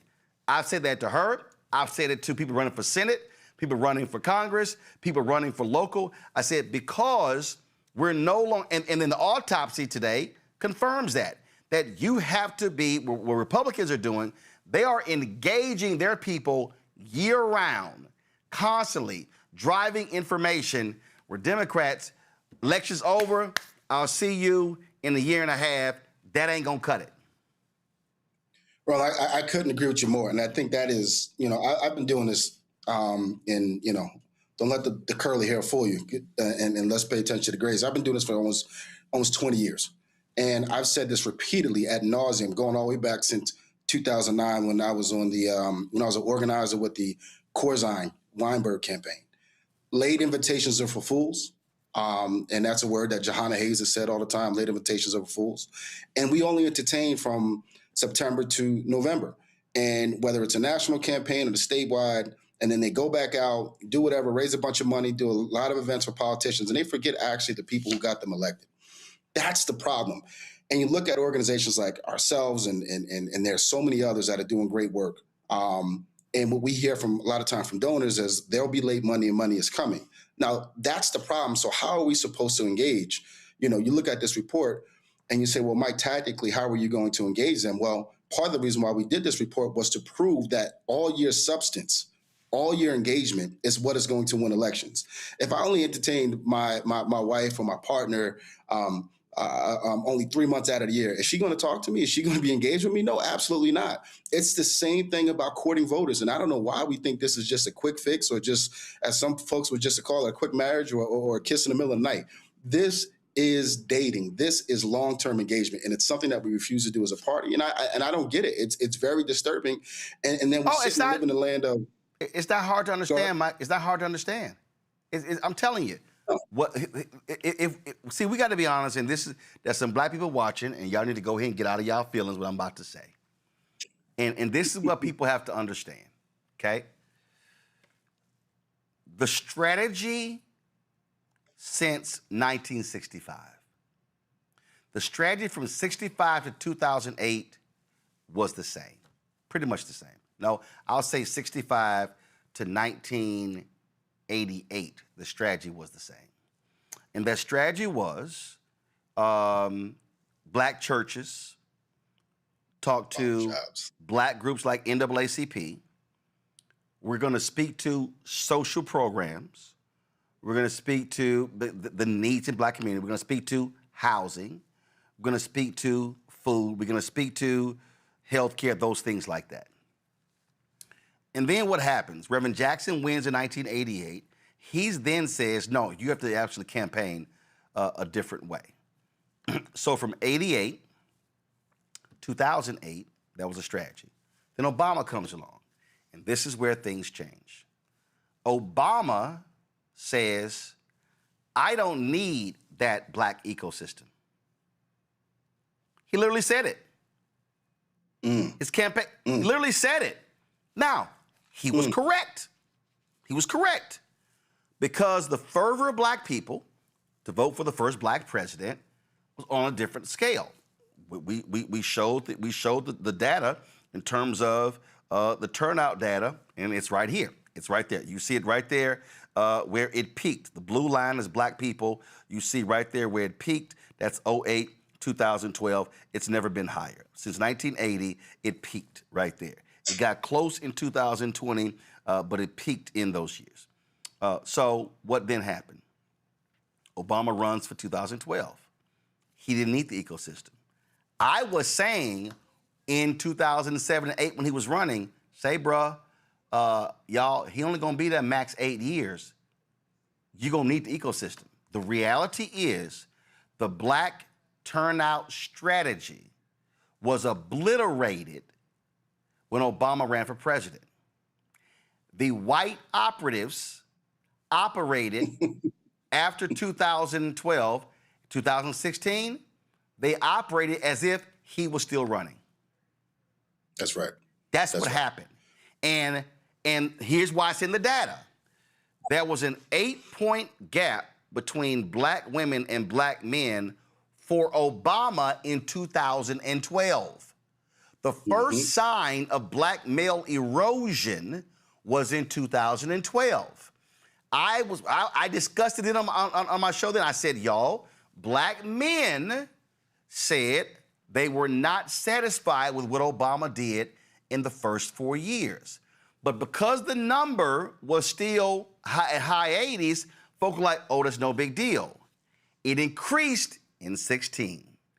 People, a lot of sisters were like, oh, it's misogyny. I said, misogyny is a part of it. It doesn't fully explain the erosion.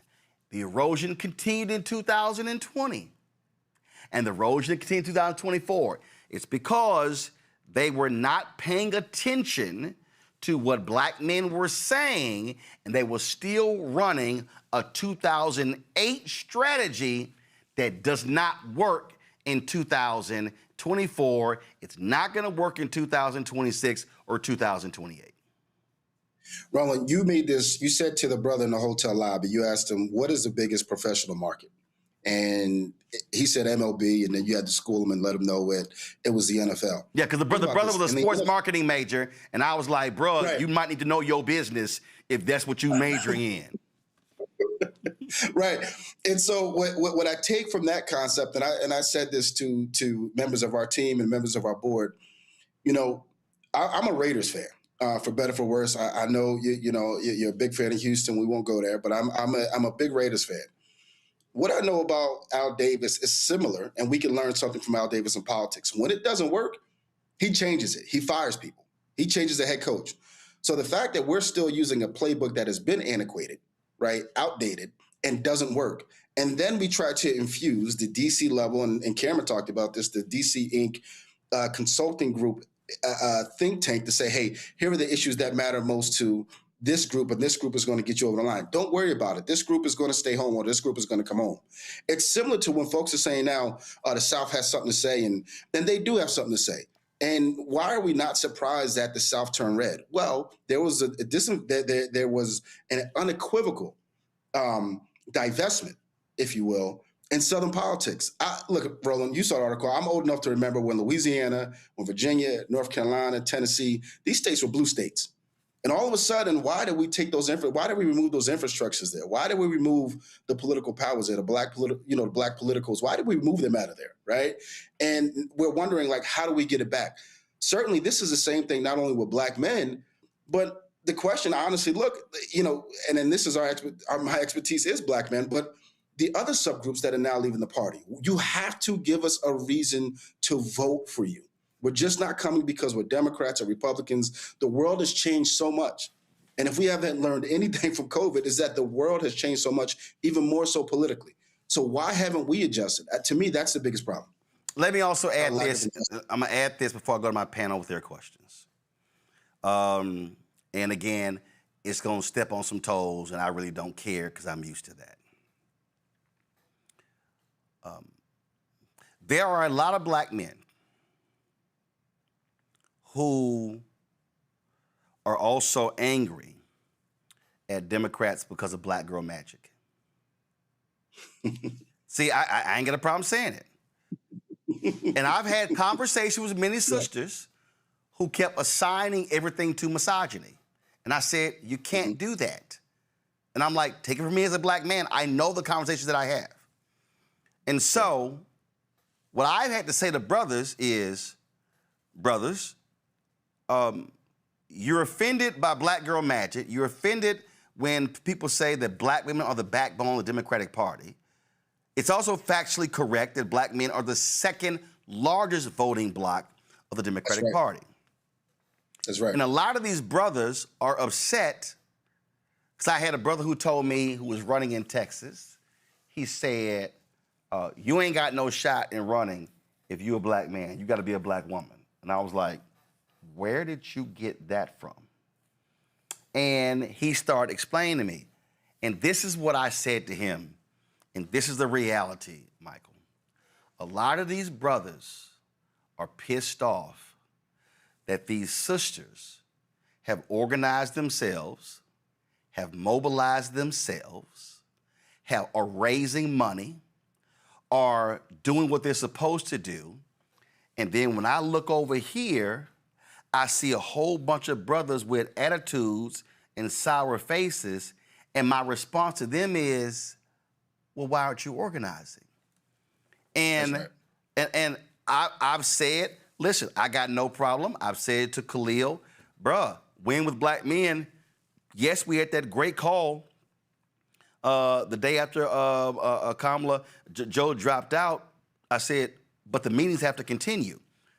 Black women, the reason win with black women is so potent today is because they started as the purpose was to get the nomination for Kamala Harris.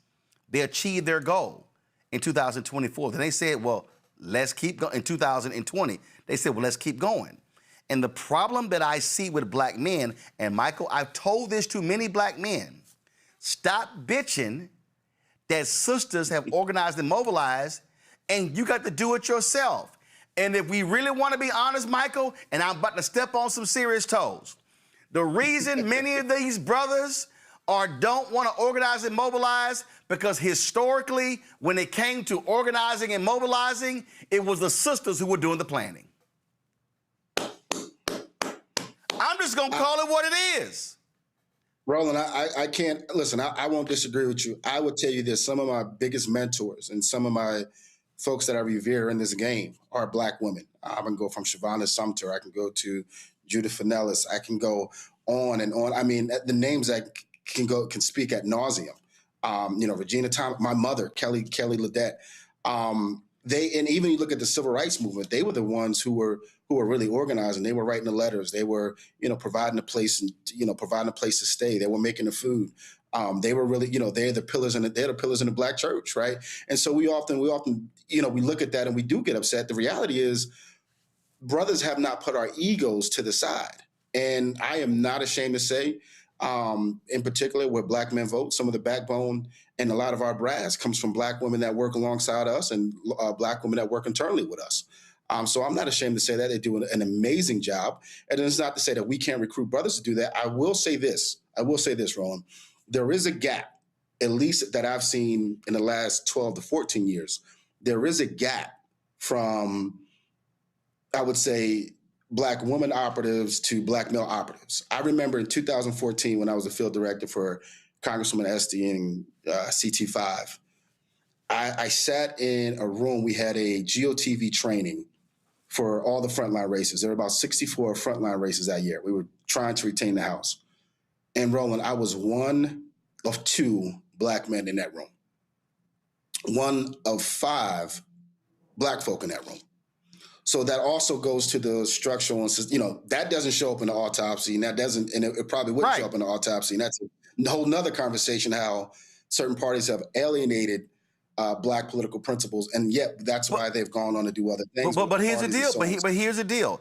I'll never forget, after the 2016 election, when Hillary lost, it was a group of Black women, I'll find the article, who wrote a letter and demanded a meeting with Tom Perez.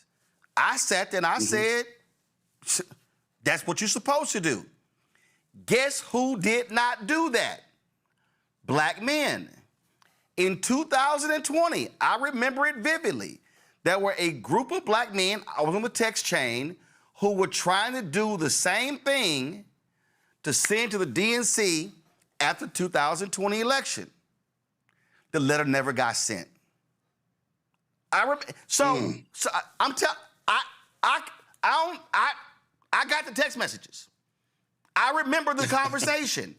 And so what I am saying to brothers in Chicago, Houston, in Memphis, in Tallahassee, Miami, in Jackson, in Charlotte, all over, if you want more out of politics, what you can't do is go, ain't nobody talking to me, ain't nobody call me, ain't nobody ask me. What you gotta do is align with Win with Black Men, your organization, Mondale Robinson's organization, or start your own locally, but it ain't gonna happen if Black men are not organized and mobilized. Well, let me take a page, if I may. Let me just take a page out of Kenny Diggs' book. He's a board member of ours. We had a meeting, and one of the things he said, and I'll say this, he said folks need to start their own organization. We ain't got time to reboot shit. We ain't got time to live, we just don't have time for that, right? We live on the clock. We are on borrowed time. And I will say, if you want to get something done, you better find you a badass sister, and I think about my old chief of staff, Amber Davis Prince, who we wanted to get things done and move things along, and leaders of color. I mean, she can move things overnight. And so I say this, she used to say all the time to us when we ended our calls, nobody is coming to save us. Right. Black men, nobody is coming to save us.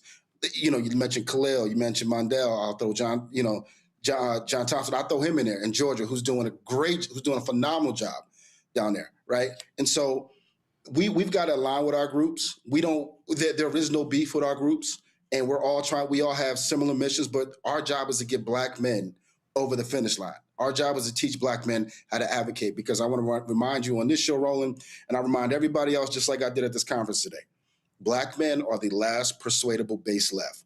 So when we come out here and we spout dumb shit to 18 to 45-year-old Black men that has no merit, makes no sense, that's when we get in trouble. And that's when we do these things as Dems. And the thing that we usually do as Dems when we get a layup is we block our own shot. Well, that's why I was critical when Obama made that comment about why black men were not supporting Kamala Harris. I'm sorry, he was just wrong. He got lots of pushback, and I was told that he called several brothers. He ain't called me. I ain't, that he gonna never call me. He called several because I'm gonna be way too honest. He called several brothers to get their advice and counsel, and it was a screw up because it wasn't solely because she was a woman. I am not dumb enough to act like there are not black men and Latino men and white men who will not support a woman. That exists. Right. That wasn't the only reason. But I just still keep saying to black men, hey, stop waiting. You can't get an attitude because sisters are doing their thing, and if you ain't doing it as well. Let's go to my panel. Cameron, you first. Go. Hey, Mike, how you doing, brother? What up, Cam? Good to see you, brother. Question. Good to see you. I love the fact that you did this and focus specifically on black men, and you say we're the last persuadable group. And, we've had plenty of conversations about what it takes to really reach us in this digital first world. How do you plan to make sure this, you're a national organization, and then you, Mondale, a few others, Black Male Initiative, there's some really big national black male organizations. But we need to make sure at a grassroots level that a lot of this information really gets to these local state legislature candidates. I think so much is going to be spent and sent and focused on the Senate races, the congressional races, maybe a few governor races. But we're getting decimated in these state legislatures, and they really need to be able, local Democrats and local parties, whether they're black, white, or whatever, need to be able to talk to black men in their local areas. How do you plan to make sure you get this information up and down and throughout, up and down the ballot? Man, Cam, thank you for that question. I don't sleep. I just take long blinks. That's part of it. That's the first one. The second part is working with great people. I know Roland talked about black women, working with great people like Crystal Spann, the South Carolina Democratic Party executive director. And, leaning on her help, leaning on her institutional knowledge on how to connect me to other folks. And we have other coalition partners around the country that we're working with to ensure that not only do we put this in the hands of just to win legislatures, this is the first piece of a roadmap for us to really win and do what we need to do in community and connectivity. So, and look, this is also to the folks, who donate to what we do. This is the first phase of the show. Listen, we've taken the time to do the science. We spent an inordinate amount of money on this because it is that important to me. We can live and we can guess and we can assume, but just like we also say, black men aren't monoliths. I would never assume Mike Bland is the black man that can make all decisions for black men. I need to hear all different kind of stakeholders from all over the country and ensure whether, young, old, middle-aged, educated, uneducated, rural, suburban, urban voters, I need to hear from them, right? The disfranchised, I need to hear from them. And so it's my job to, no matter who can connect us, not just on the state level, because I think we always think, hey, let me talk to a state party chair. I'm looking for young, young mentor group, young groups that do mentoring, young groups that are really, really in the community and really, really rooted in supporting young black men. I'm talking about AYF, AAU coaches, travel baseball teams. These are the folks that we're trying to communicate with to get this message to and express not only the importance of voting, but what's at stake in this election. And working with you, Cam. So I got to raise more money so you can help us. Nicole. Yeah, I thought this study was incredibly insightful. And I want the viewers to remember that this is not about black men versus black women. This is not a competition. This is about black people versus the white power structure. And so for the black women campaign managers, leaders, organizers that are watching this tonight, what are some key things that they should take away from this study so that they can support black men getting involved and getting to the polls? Don't let the DC consultant class tell you that your only key groups is this XED group. Really push them on finding the statistical data that makes a difference. I think about Virginia 4. Virginia 4 is a district where, if you all remember, the congressional representative said, in reference to Hakeem Jeffries, and she laughed, yeah, I agree about his cotton picking hands. That's a district that we can flip. That's not on a lot of folks' radar. I will also tell them, don't be ashamed to push your consultants to really micro-target on the research that matters to your constituency the most. Because oftentimes we just think, I got to talk to the suburban white voter or the 1 out of 3 voter. How about the voter that, hasn't voted, the Bernie voter who hasn't come home. And it is okay to give forgiveness to some of our brothers that voted for Donald Trump. I'll be the first one to say that, because they are coming back. And what I will say is look at this is not only look at this research, but look at the brothers that Roland and Cam mentioned. Look at us as partners across the country, because we have committed to say there is no beef with us. There is no gripe or there's none of that. Our job is to make sure not only our priorities are heard, but that the candidates across the country that are running, that they are running on the right platform that's going to get, as I like to say, Tyrone off the couch. And that should be the motivation for all, a lot of campaign managers across the country. Put that on a post-it on your wall, on your whiteboard, whatever you talk to your staff with. What are we doing to get Tyrone off the couch? Because the margins are going to be simply that close. Absolutely. Greg. Thank you, Roland, and thank you, Brother Bland. Just 5 seconds. I'm a teacher. I started teaching in 1987 in one form or another, between K-12, undergraduate students, graduate students, law students, and then most people with not even going to school. And looking at your report, my question to you has to do with the form of messaging. I think that the messages are there. Anybody who spends 10 minutes looking at the issues should be very easily persuaded of what's in their best interest. But when the report says that music, memes, and news are the most popular topics, but when I look at the delivery systems, it's Twitter, it's Instagram, and it's YouTube. And I think, how do we approach this question of, I used to call it illiteracy. People have the capacity to read, but choose not to. I'm more convinced than ever, I see it every day in the classroom and in the streets, that it's illiteracy. People have simply had their diminishing developed ability to absorb information and critically think. How do we get at that, particularly since they're going to unleash even more tides of disinformation with AI and all this? How do we address that issue?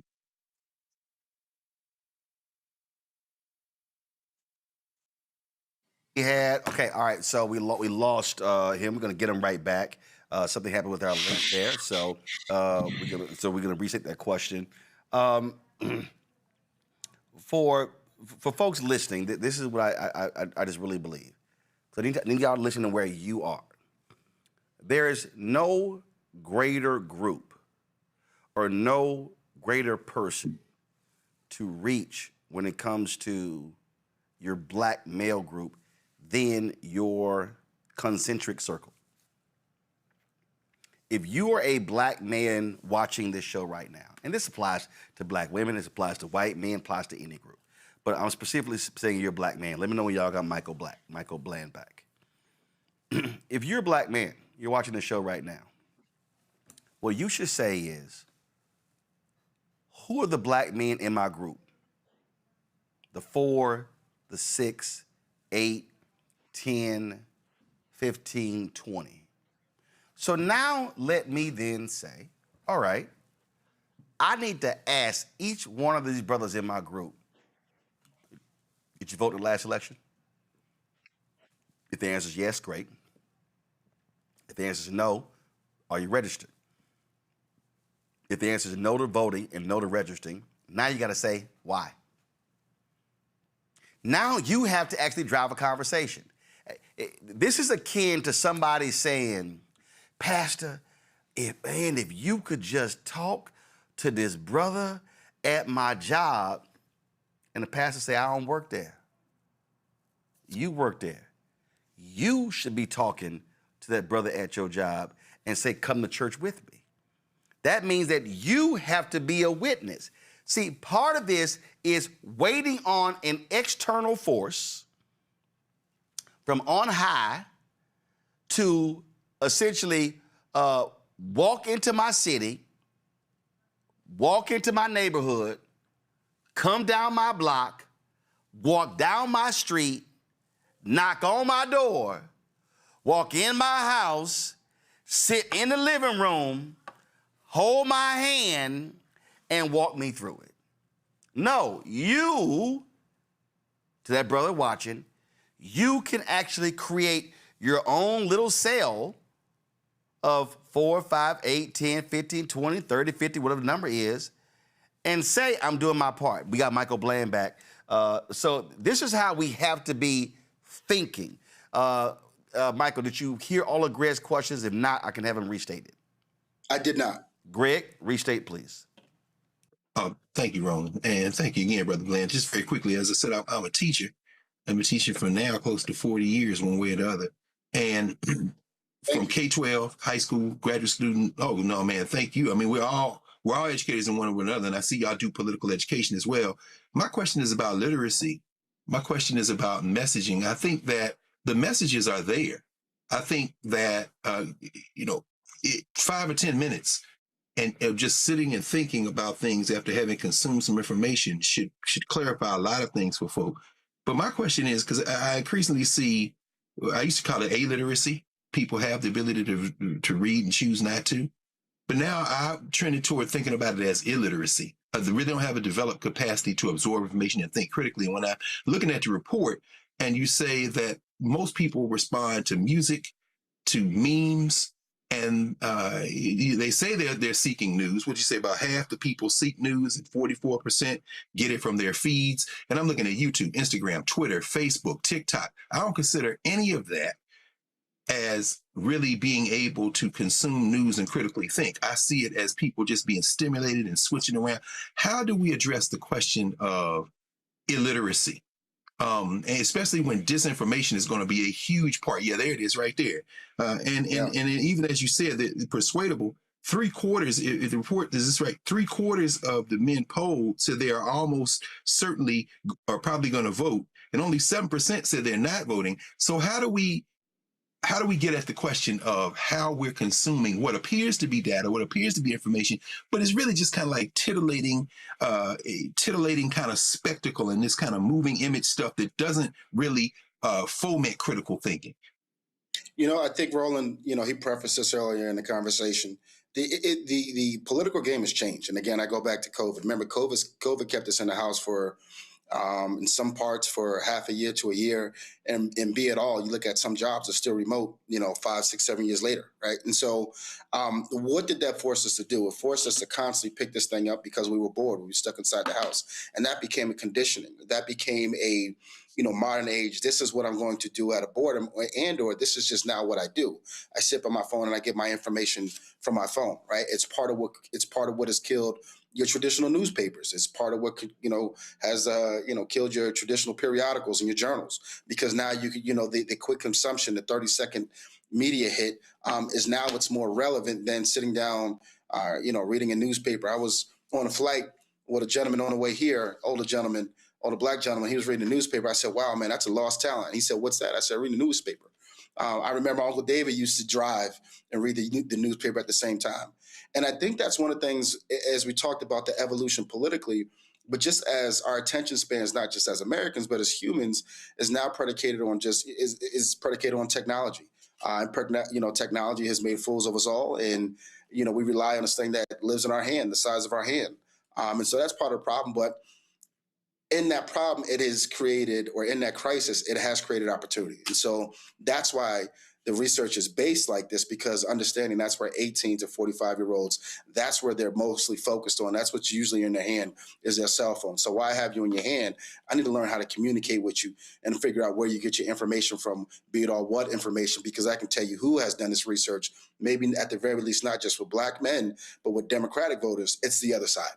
And so we wanted to have the opportunity to take the chance, because our job is to move black men and black families across the finish line as a whole. But we wanted to take our time to say, how do we communicate with black men 18 to 45 years old? And we learned that it is in technology, and it is in now, like you see, YouTube, Instagram, some even Facebook. And I didn't even think Facebook would pop up as the top medium. Oh, yeah. Well, everybody forgets Facebook is a dominant force. Everybody, see, the shiny object, people think TikTok is all that. No, it's a ton of people who are on Facebook, and there's a ton of folk who communicate. And so what I tell people all the time, you got to be everywhere. When I meet people and they say, "Hey, how can we follow you on social?" And I go, let's see, we on YouTube, Instagram, Twitter, Facebook, TikTok, Snapchat, LinkedIn, Spill, Spoutable, Fan Base, Tumblr. We on all those. And so my deal God is, bless you, Ken, I bro. don't care where you at, I want to reach you. That's right. That's right. And look, and you have to know and think about it. You have to know and understand who lives on those platforms. We talked about TikTok. People say, "Oh, all young people on TikTok." No, it's not all young people. It's actually women, younger ladies. Those are the ones that are on TikTok. Black men are not on TikTok, right? And so you've got to understand those mediums and social mediums. And Absolutely, Michael. Where can people go to read the full report? you can go to blackmenvote.org. It is on our website. Again, blackmenvote.org. It's front and center on our website. And you could also, thank you. Pull it right there. So please dive in. And we're actually getting ready to go into our second phase of this research, which is so important, which will be focus group based. So again, Roland, I'm coming in this place with precision, with a scalpel, and there will not be, nobody can say to us that we don't know how to talk to black men or to find black men or to communicate with black men. Absolutely, and as I keep saying, there needs to be black male-led, black male-only discussions taking place all across the country. Absolutely. Teaching people, educating people, enlightening people, informing people. Listen, when all these crazy right wings with these brothers pop up on Instagram, some people say, "Oh man, you should ignore those people." No. I'ma hop on their timeline and go, "You lying? This is the fact. That's a lie. That's a lie." People need to understand this is warfare. And we have to understand, if one brother is on those social media pages and being force-fed lies, we have to be countering with the truth. Well, we got to stop showing up with a musket, right? This is 2026, and we're armed with all the data. We're armed with the right pieces. And I will not fight this warfare with old, traditional, antiquated, and outdated tools or references or even tactics. That's something we won't do. And I'll say this, Roland, I know we didn't touch on this in this part of the data, but what is important that I do want to say about black men that's not talked about the most. We have the lowest test scores. We have the highest, we have the lowest recidivism rates in terms of going to college. We're no longer going to college. We have the highest truancy rates. These are the things that are plaguing our younger black boys that are now coming up, right? And so our groups, you mentioned Mondale, you mentioned John, you talked about Khalil, and I'll even challenge others to the sister who talked about what can we say to those campaign managers. Be grassroots led. Yep. Those are the problems. Those are mothers and fathers who are struggling with those issues with their young black boys, right? And be it all, every issue that you think is an issue in America that they'll get you to believe is usually the number one person that it affects in this country is a black man or a young black boy. So let me lend that piece of advice as well. And what I said, the last point I'll make is this here. I've said this directly to black fraternities. I've said it to black male organizations. I have said it to Alpha. I've said it to Sigma Pi Phi fraternity, the Boule. I've said it to Omegas, Kappas, Sigmas, Iotas. I said to Prince Hall Mason, I don't care. It does not make sense having all of this infrastructure in potential capacity if it's not being used. And so I had a brother who hit me. He said, "Hey man, I want you to get to." He said, "I want you to get with our leader and come to the lodge, and we want to partner with D9." I said, "No." I said, "I'm not gonna have a conversation with Prince Hall Mason about partnering with D9 until I see an active engagement plan from Prince Hall Mason." See, that's what I'm real simple. You can't talk about partnering if you don't have your own plan within your group. And so what I am saying is we have these organizations, and what I'm saying, Prince Hall Mason, Alphas, Kappas, Omegas, Sigmas, Iotas, Sigma Pi Phi fraternity, the Boule, they've got to go outside of their internal group and connect and be able to invite brothers in. It can't just be an alpha conversation. It must be alphas are organizing this meeting and all are welcome to attend. That's what has to happen. Otherwise, we're just talking to the same people. And so I challenge everybody on this whole deal, and I ain't backing down from none of them. And again, if folk uncomfortable, well, tough. Take some Advil, you'll be all right. Michael, we appreciate it. Thanks a bunch. Thank you, my brother. Good to see you. All right. I'm going to go to a break. Before I go to break, folks, let me say this here. Let me be real. If you're on Medicare, about to be, the system is not set up to work for you. Too much fine print, too many plans, or too many people making money off your confusion. A lot of black folks are confused when it comes to these plans out here. And look, we're used to it. We're no stranger to systems that don't have our best interests at heart, but we don't have to accept it when it comes to Medicare. Folks, I want you to look in the chapter. Their advisors are independent and honest. In fact, they're the only Medicare advisors that compare every plan nationwide. They're focused on one thing, what actually works for you. If there's a better plan out there, they'll find it. If you're already in one, the right one, they'll tell you, good, keep going. No games. Just last year, people who switch with Chapter save on average $1,100. Folks, it takes 20 minutes with a real person. It's completely free. All you got to do is call Chapter at 724-264-8281, 724-264-8281. They'll connect with you to someone who you can trust. Going to break, we come back, Shop Black Star Network Marketplace segment. Back in a moment.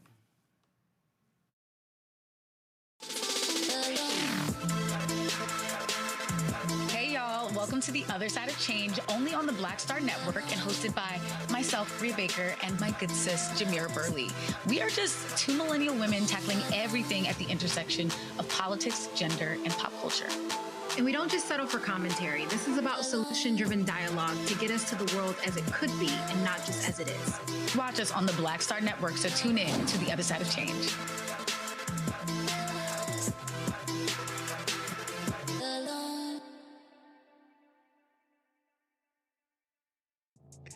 What's happening? This is your man, Motown recording artist Kim. You are watching the Black Star Network.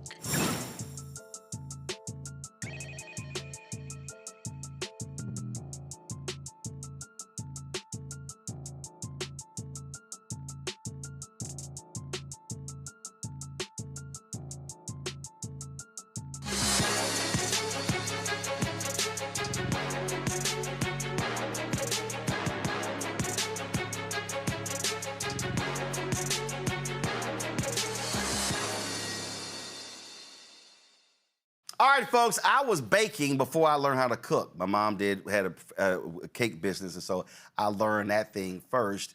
So check this out, OKO River Sweet Potato Flour Cake Mix. It's a simple recipe that originated in Guyana, South America, and it's part of a project to empower young agricultural entrepreneurs in Guyana who develop breakthrough agro-processed goods. Ashley Etienne is the CEO of the Economic Development Fund. She joins us right now to talk about OKO River and their mix, and so glad to have you here. So in my hand, I have a sweet potato flour cake mix. Okay, hold up. Let's see, right here. There we go. And then over here, so I have so all right. So both of these are sweet potato flour cake mix. All right, so walk me through, this says beta-carotene and antioxidant packed, moist, light texture, old-fashioned taste, gluten-free, grain-free. So how did this all start? Awesome. Thank you so much, Roland. I'm so glad to be here. It started because I myself am not necessarily celiac. I don't have celiac disease, but I have an intolerance to wheat. And my family has a history of diabetes. And I also love cakes. I love baked goods. And that's on a personal side. On the business side, I run an incubator and accelerator that, as you said, helps agro-processors and other businesses in Guyana to succeed. And so we came across this particular product. It sort of wowed me. We brought the recipe here, tweaked it a little bit, brought it to the States. It's manufactured in New York and shipped all over the United States. And as far as the product itself, it's a riff a little bit on what you could do with sweet potato. So rather than the traditional sweet potato pie that we all love around the holidays, what we can do is have effectively pound cake texture, pound cake flavor, pound cake goodness, but with literally sweet potato as the flour. So for those of us who have any connection to agriculture, we know that potatoes have a tremendous amount of starch. You add a few other ingredients there and it performs like flour. It is ground to a fine level like flour. And it's baked, and it is absolutely delicious. This product can make cakes, it can make cookies, it can make waffles. as well as cupcakes. And so we really are inviting those of us who love Southern food, who love Caribbean food, who love sweets, who love baking, to try it. So in terms of how the product's made, so you talk about this development part. So who makes the product? Right. So we are essentially an intermediary for the agro-processors. So when we talk about agro-processors, we're talking about people who are baking in their homes, who come up with products in their homes. And that's great. And you can sell to friends and family. You can sell at your church in that way. But what you don't have is probably the capacity, manufacturing-wise, also from a branding perspective, from a marketing perspective, to be able to get your product out widely. And so we work with the owner of the intellectual property to identify a manufacturer who can produce the product at scale.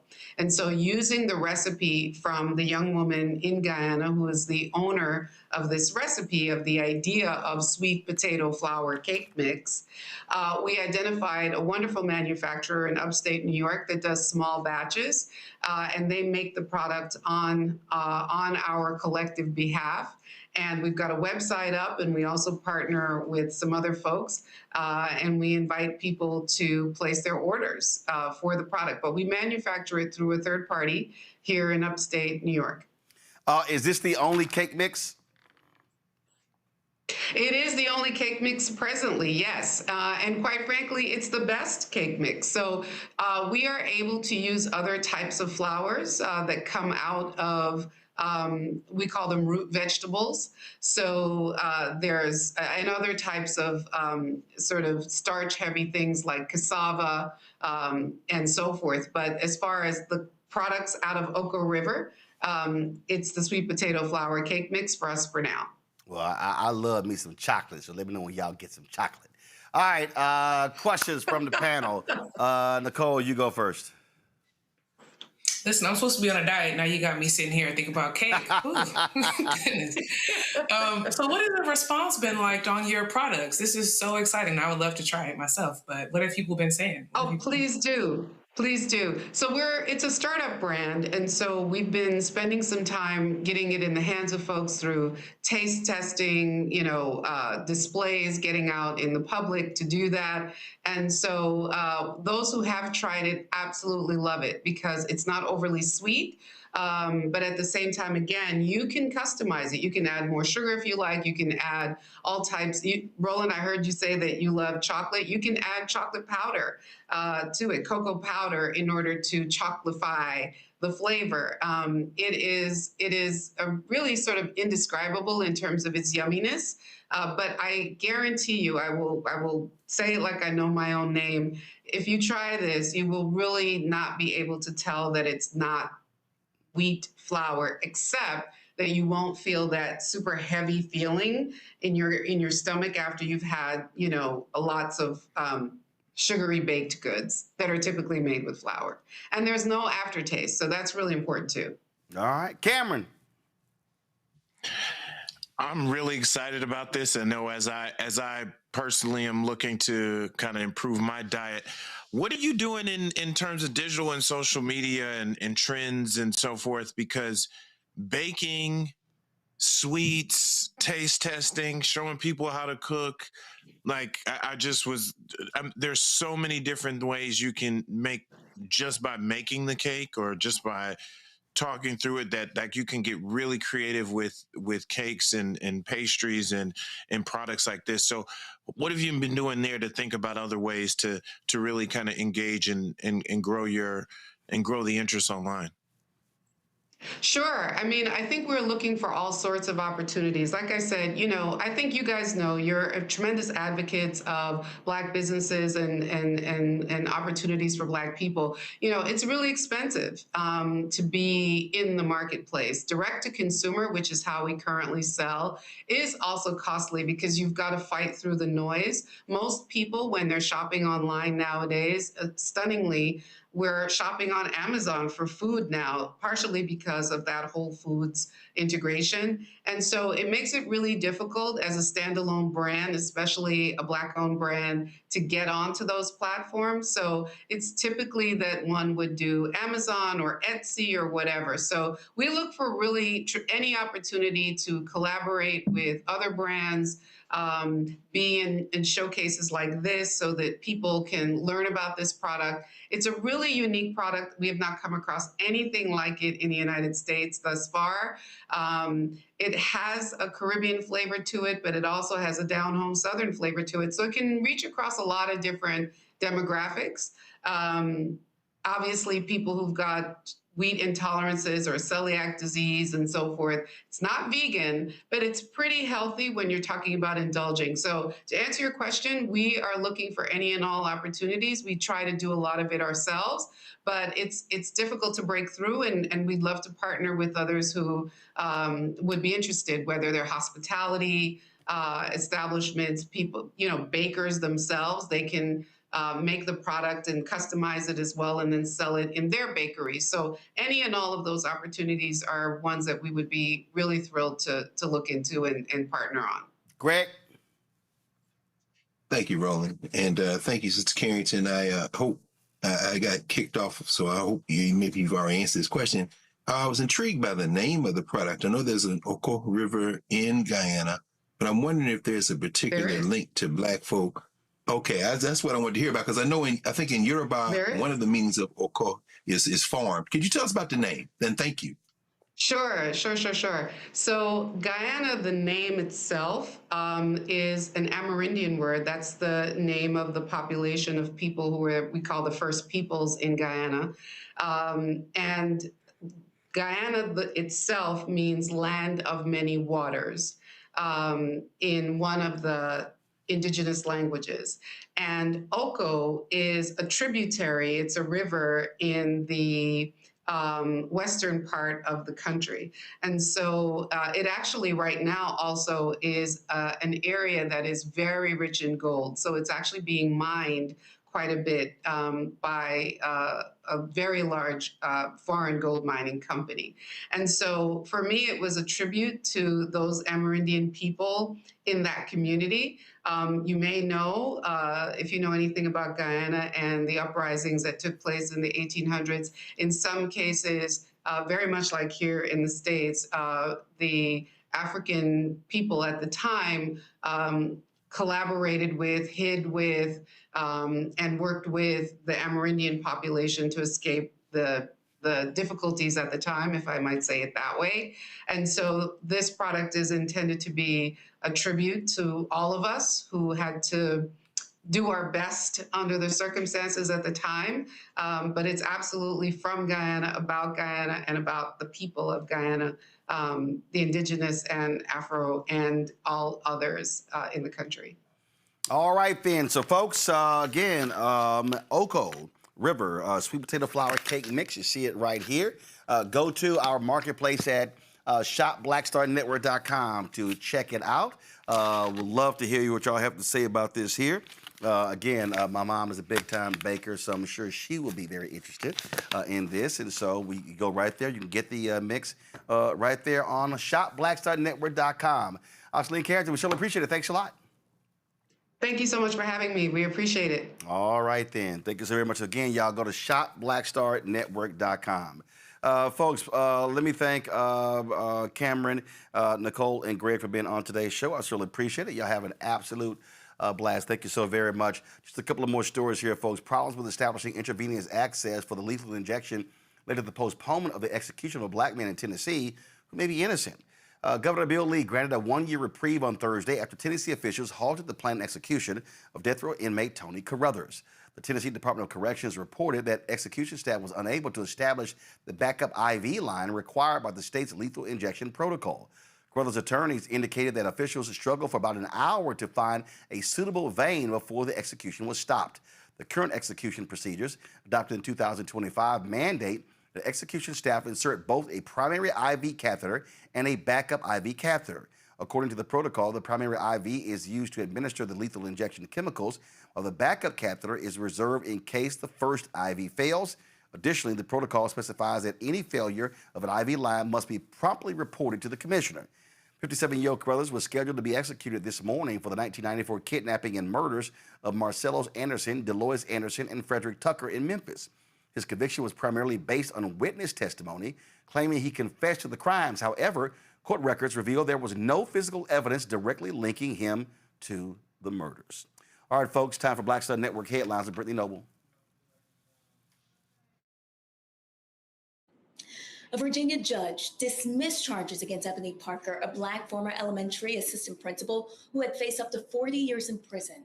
Parker was on trial in connection with a 6-year-old boy shooting his first grade teacher in 2023. In today's ruling, Judge Rebecca Robinson said the court is of the legal opinion that this is not a crime. Parker was facing 8 counts of child abuse and neglect following an incident where a 6-year-old took a gun to Rich Neck Elementary School in Newport News and shot teacher Abigail Werner in the hand and the chest. Parker was accused of failing to protect the 15 children ages 6 and 7's Werner's class. Prosecutors claimed that Parker ignored multiple warnings from staff members and students who believed that the boy had a gun and posed an imminent threat on the day of the shooting. Last year, a jury awarded Werner $10 million after finding Parker liable for ignoring the warning signs, and the child had a weapon. And in 2023, the child's mother, Deja Taylor, was sentenced to 2 years in prison for her role in the incident.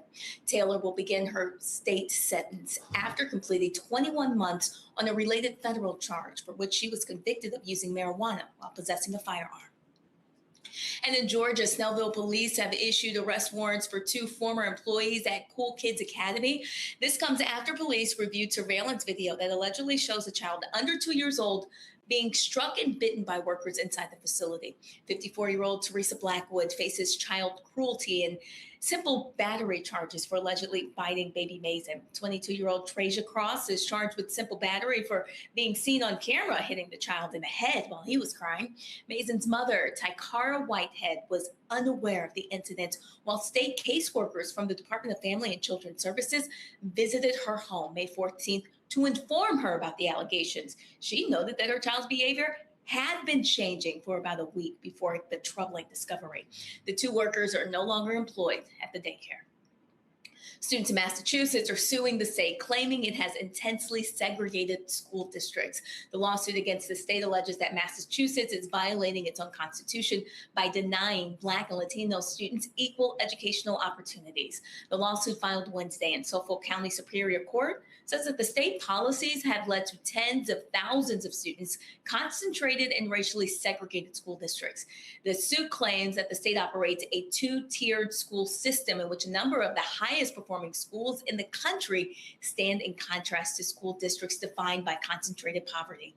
The lawsuit asked the court to declare that Massachusetts is violating the students' constitutional right to equal education. And Chicago Public Schools plans to cut teacher positions and increase class sizes to address a $732 million deficit.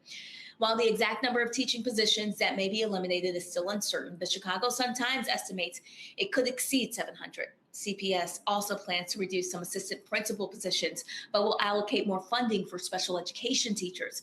As a result of these changes, class sizes may increase next year. CPS is adjusting the student-to-teacher ratio to fund the schools, raising it by 1 student per grade. For instance, high-poverty elementary schools will now receive 1 teacher for every 23 students, up from 22 for 1 teacher this year. This is the first time in 3 years that CPS has proposed cuts that will directly impact classrooms. A conservative legal group sued the physician directory earlier this week. The group accuses the website Find a Black Doctor of illegally discriminating against physicians by limiting listings to Black medical professionals.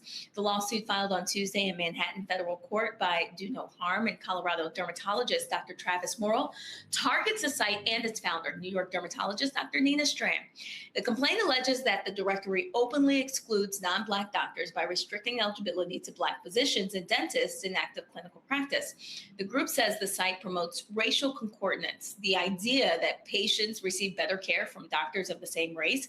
According to the lawsuit, doctors seeking listings must submit personal and professional information, agree to terms of use, and allow the directory to retain and publish their data.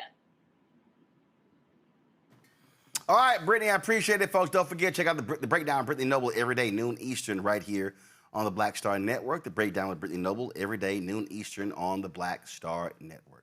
Folks, that is it for us. Do me a favor. If you want to support our show, please do so by joining our Bring the Funk fan club. You want to contribute via Cash App, use the Stripe QR code. You see it right here. It's also for credit cards. If you're listening, go to blackstarnetwork.com for details. Checks and money order. Make it payable to Roland Martin Unfiltered, P.O. Box 57196, Washington, D.C. 2003 7-0196. Of course, PayPal's R Martin Unfiltered, Venmo's RM Unfiltered, Zelle, Roland at RolandSMartin.com, RolandMartinUnfiltered.com. We got about 47,000 folks. A lot of y'all have sent checks. I'm still depositing these, and so this is the batch right here. So yes, I am going at it, but remember, y'all, it takes time to open up every envelope and then go through, sort, and then take a picture, deposit it. It's a whole process. So please be patient if you send checks and money order. Download the Black Star Network app, Apple phone, Android phone, Apple TV, Android TV, Amazon Fire TV, Roku, Samsung Smart TV. You want to get our Roland Martin Unfiltered swag or Black Star Network swag, please go to shopblackstarnetwork.com. Hats, t-shirts, get our merchandise. Our shirt, Don't Blame Me, voted for the black woman. MAGA chose between woke or broke. They chose broke. Black-owned media matters. How you died does not redeem how you lived. So all of that, folks, go to shopblackstarnetwork.com. And all of these products you see in our studio, you see them right here. Of course, we're going to add our Oko River sweet potato mix to the bunch. We're going to have to get some more tables because, man, we're running out of space. I'm just going to sit it right here. Okay, sit on top of our books, the anime books. And so if y'all want to support these black-owned companies, all of these products here are black-owned companies that you can see on shopblackstarnetwork.com in our marketplace. And so again, this is us supporting black-owned companies. When you buy products from them from shopblackstarnetwork.com, you're also supporting this black-owned show as well. Don't forget, of course, download the app Fan Base. Follow me at Roland S. Martin. You can catch me there and support all the shows that we have. As I said, the Breakdown with Brittany Noble, every day, noon Eastern, right here on the Black Star Network. You can catch A Balanced Living, Reverend Dr. Jackie Hood Martin. You can catch that show every Tuesday. Of course, Other Side of Change with Bria Baker and Jamila Burley. You can catch that show as well. That's right, every Monday. We got that show. Then, of course, we've got... of course, Dr. Ebony Jade Hilton. Second Opinion with Dr. Ebony Jade Hilton. That's every Thursday. We've got the Black Table with Dr. Greg Carr every Friday. And also Roland's Book Club every Friday as well. And so be sure to check all of that out. And, folks, tomorrow, great show lined up. We got conversations with Congressman Jim Clyburn, Congressman Emmanuel Cleaver, and also Texas State Representative James Tallarico, who is running for the United States Senate in Texas. And so you're going to check all of that out on tomorrow's show. Folks, that's it. And don't forget, if you want to check out the folks at Chapter, do me a favor. If you want to look at the Medicare what plans that work best for you, give them a call. Give them a call. The number's on the screen, folks. 724-264-8281. 724-264-8281. 724-264-8281 for you to compare prices to get the best Medicare plan for you. That's it. I'll see you tomorrow right here, Roland Martin Unfiltered on the Black Star Network. Yes, representing my alma mater, Jack Yates High School in Houston. This year's our 100th anniversary. And of course, it's chilly here too, so y'all know. First of all, y'all know I had the shirts made, and so got 87 on here the year I graduated, and then of course I got Mr. TV on the back because that's what they called me when I was there. So I had to get that on here, and of course that matches up with what they called the brother when I was at JY. Y'all know how we represent. Hi!